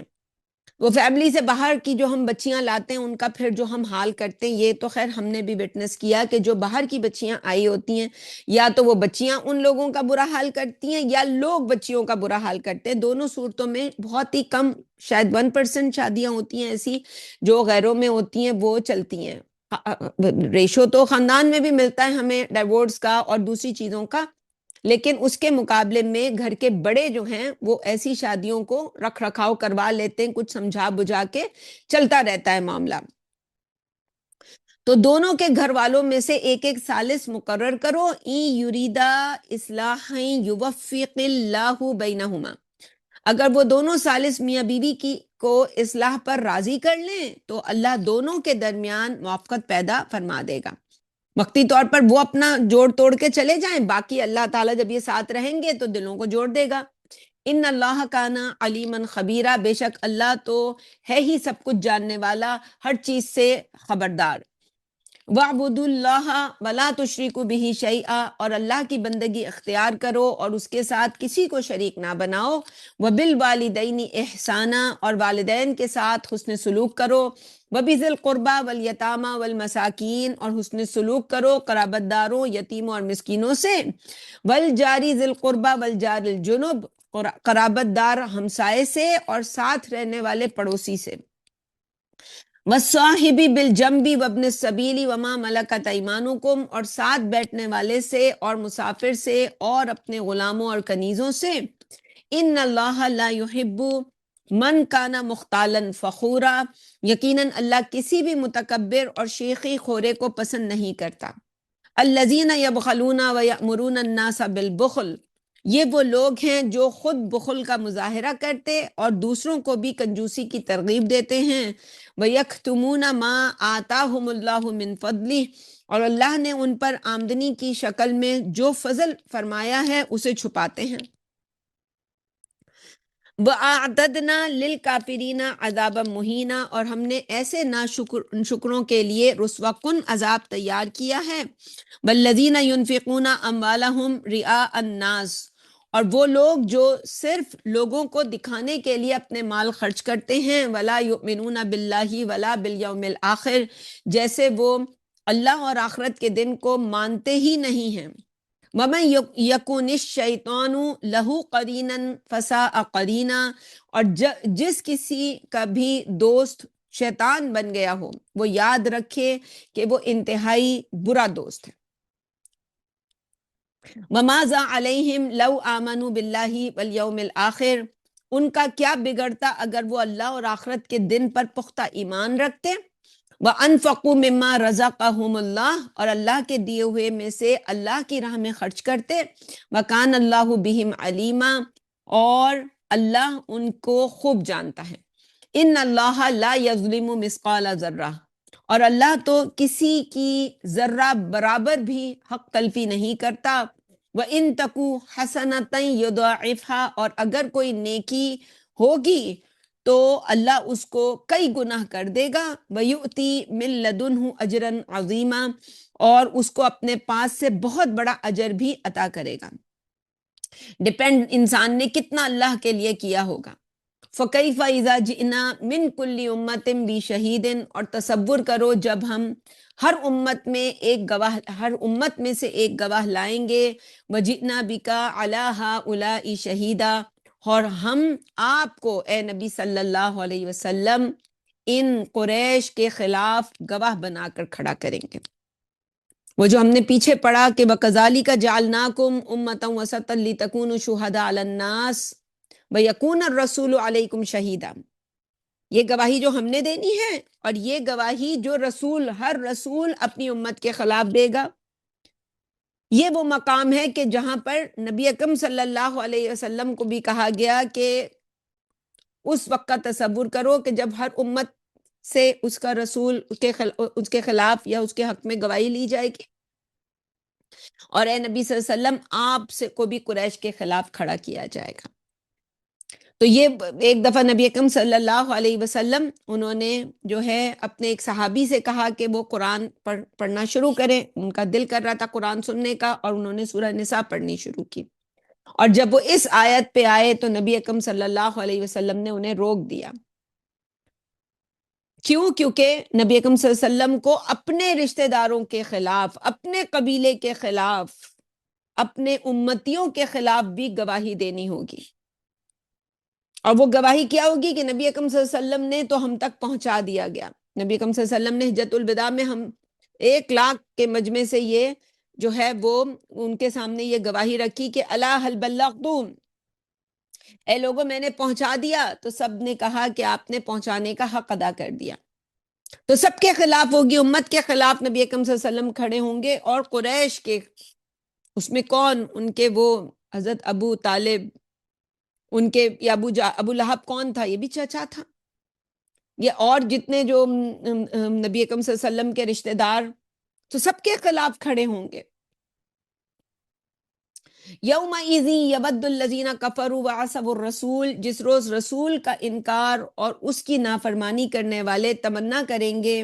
لو تسوا بہم الارض، کاش کہ ان کو دفن کر کے اوپر سے زمین برابر کر دی جائے،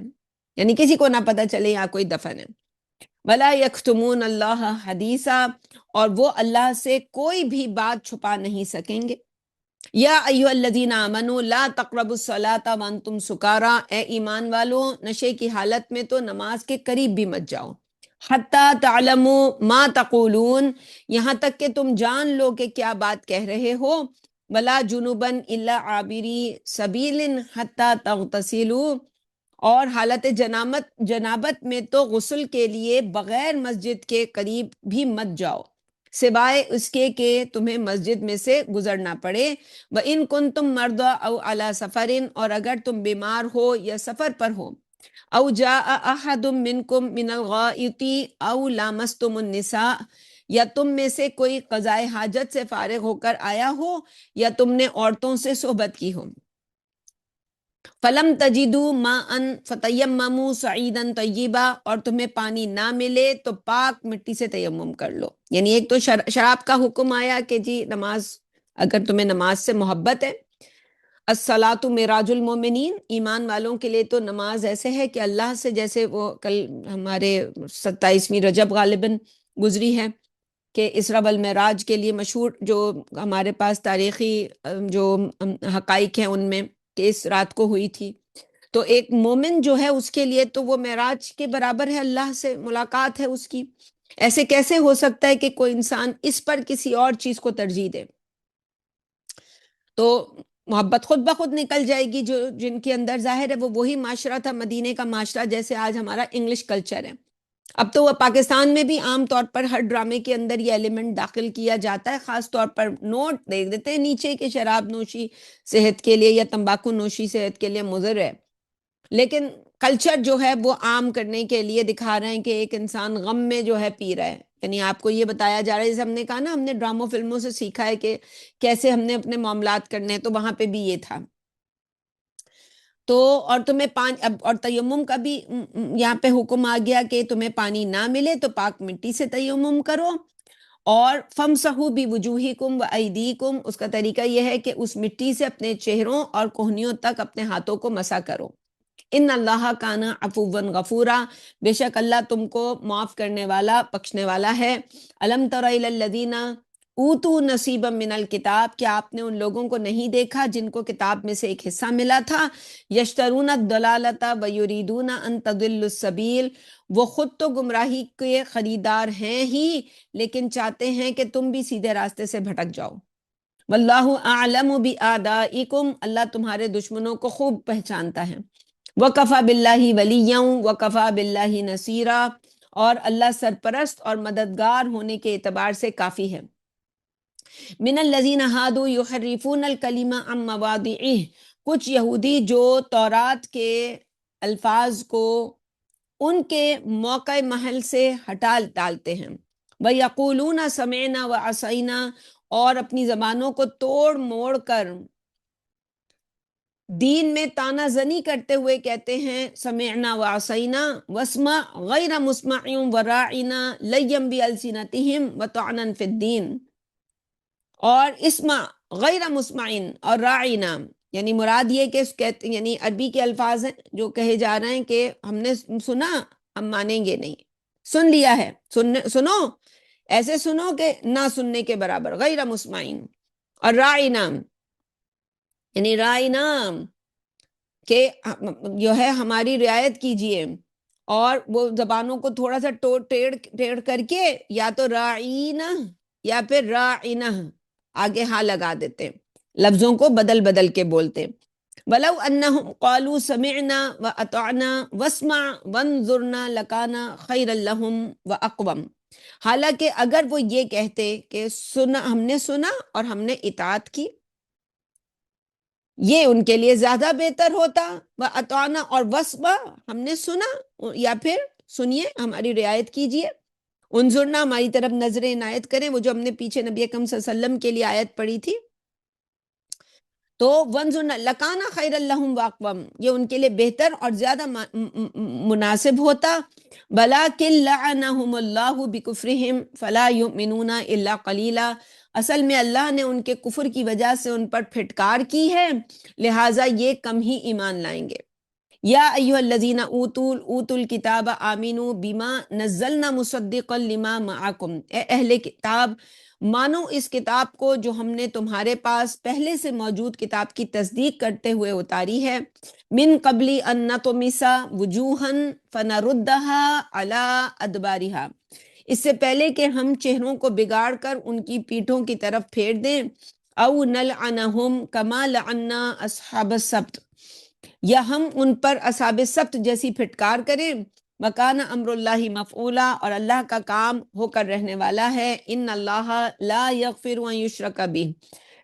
اللہ اس بات کو ہرگز معاف نہیں کرے گا کہ اس کے ساتھ کسی کو شریک بنایا جائے۔ وَيَغْفِرُ مَا دُونَ ذَلِكَ لِمَن يَشَاءُ، البتہ اس کے علاوہ جسے چاہے گا معاف کر دے گا۔ وَمَن يُشْرِكْ بِاللَّهِ فَقَدِ افْتَرَىٰ إِثْمًا عَظِيمًا، اور جو کوئی اللہ کے ساتھ شریک بنائے گا تو وہ تو بڑا گنہگار، بڑا گناہ اپنے سر لے لے گا۔ الم تر الی الذین یزکون انفسہم، کیا تو نے ان لوگوں کو نہیں دیکھا جو بڑے پاک باز بنے پھرتے ہیں۔ بل اللہ یزکی من یشاء ولا یظلمون فتیلا، اصل میں تو اللہ جسے چاہتا ہے اسے پاکیزہ بناتا ہے، اور ان پر دھاگے کے برابر بھی زیادتی نہیں کی جائے گی۔ انظر کیف یفترون علی اللہ الکذب، دیکھو یہ کیسے اللہ پر جھوٹ باندھتے ہیں۔ وکفا بہ اسما مبینہ، اور کھلا گناہ ہونے کے لیے یہی بات کافی ہے، یعنی ان کو پکڑنے کے لیے یہی بات کافی ہے۔ یہیں تک رکھتے ہیں آج کا سبق انشاءاللہ، کل ہم رکوع نمبر 8 سے آگے ترجمہ کریں گے۔ اللہم صلی علی سیدنا محمد وعلی آل سیدنا محمد کما صلیت علی ابراہیم وعلی آل ابراہیم انک حمید مجید۔ اللہم بارک علی محمد وعلی آل محمد کما بارکت علی ابراہیم وعلی آل ابراہیم انک حمید مجید۔ ربنا ظلمنا انفسنا وان لم تغفر لنا وترحمنا لنکونن من الخاسرین۔ ربنا آتنا فی الدنیا حسنۃ وفی الآخرۃ حسنۃ وقنا عذاب النار۔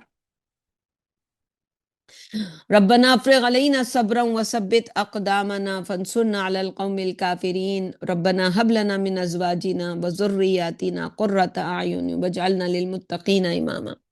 ربنا اننا آمنا فاغفر لنا ذنوبنا وقنا عذاب النار وكفر عنا سيئاتنا وتوفنا مع الابرار۔ ربنا وآتنا ما وعدتنا على رسلك ولا تخزنا يوم القيامة انك لا تخلف الميعاد۔ ربنا افرغ علينا، ربنا اغفر لنا ذنوبنا واسرافنا في امرنا وثبت اقدامنا فانصرنا على القوم الكافرين۔ ربنا اغفر لنا ولاخواننا الذين سبقونا بالايمان ولا تجعل في قلوبنا غلا للذين امنوا ربنا انك رؤوف رحيم۔ اللهم اني اسالك يا الله الاحد الصمد الذي لم يلد ولم يولد ولم يكن له كفوا احد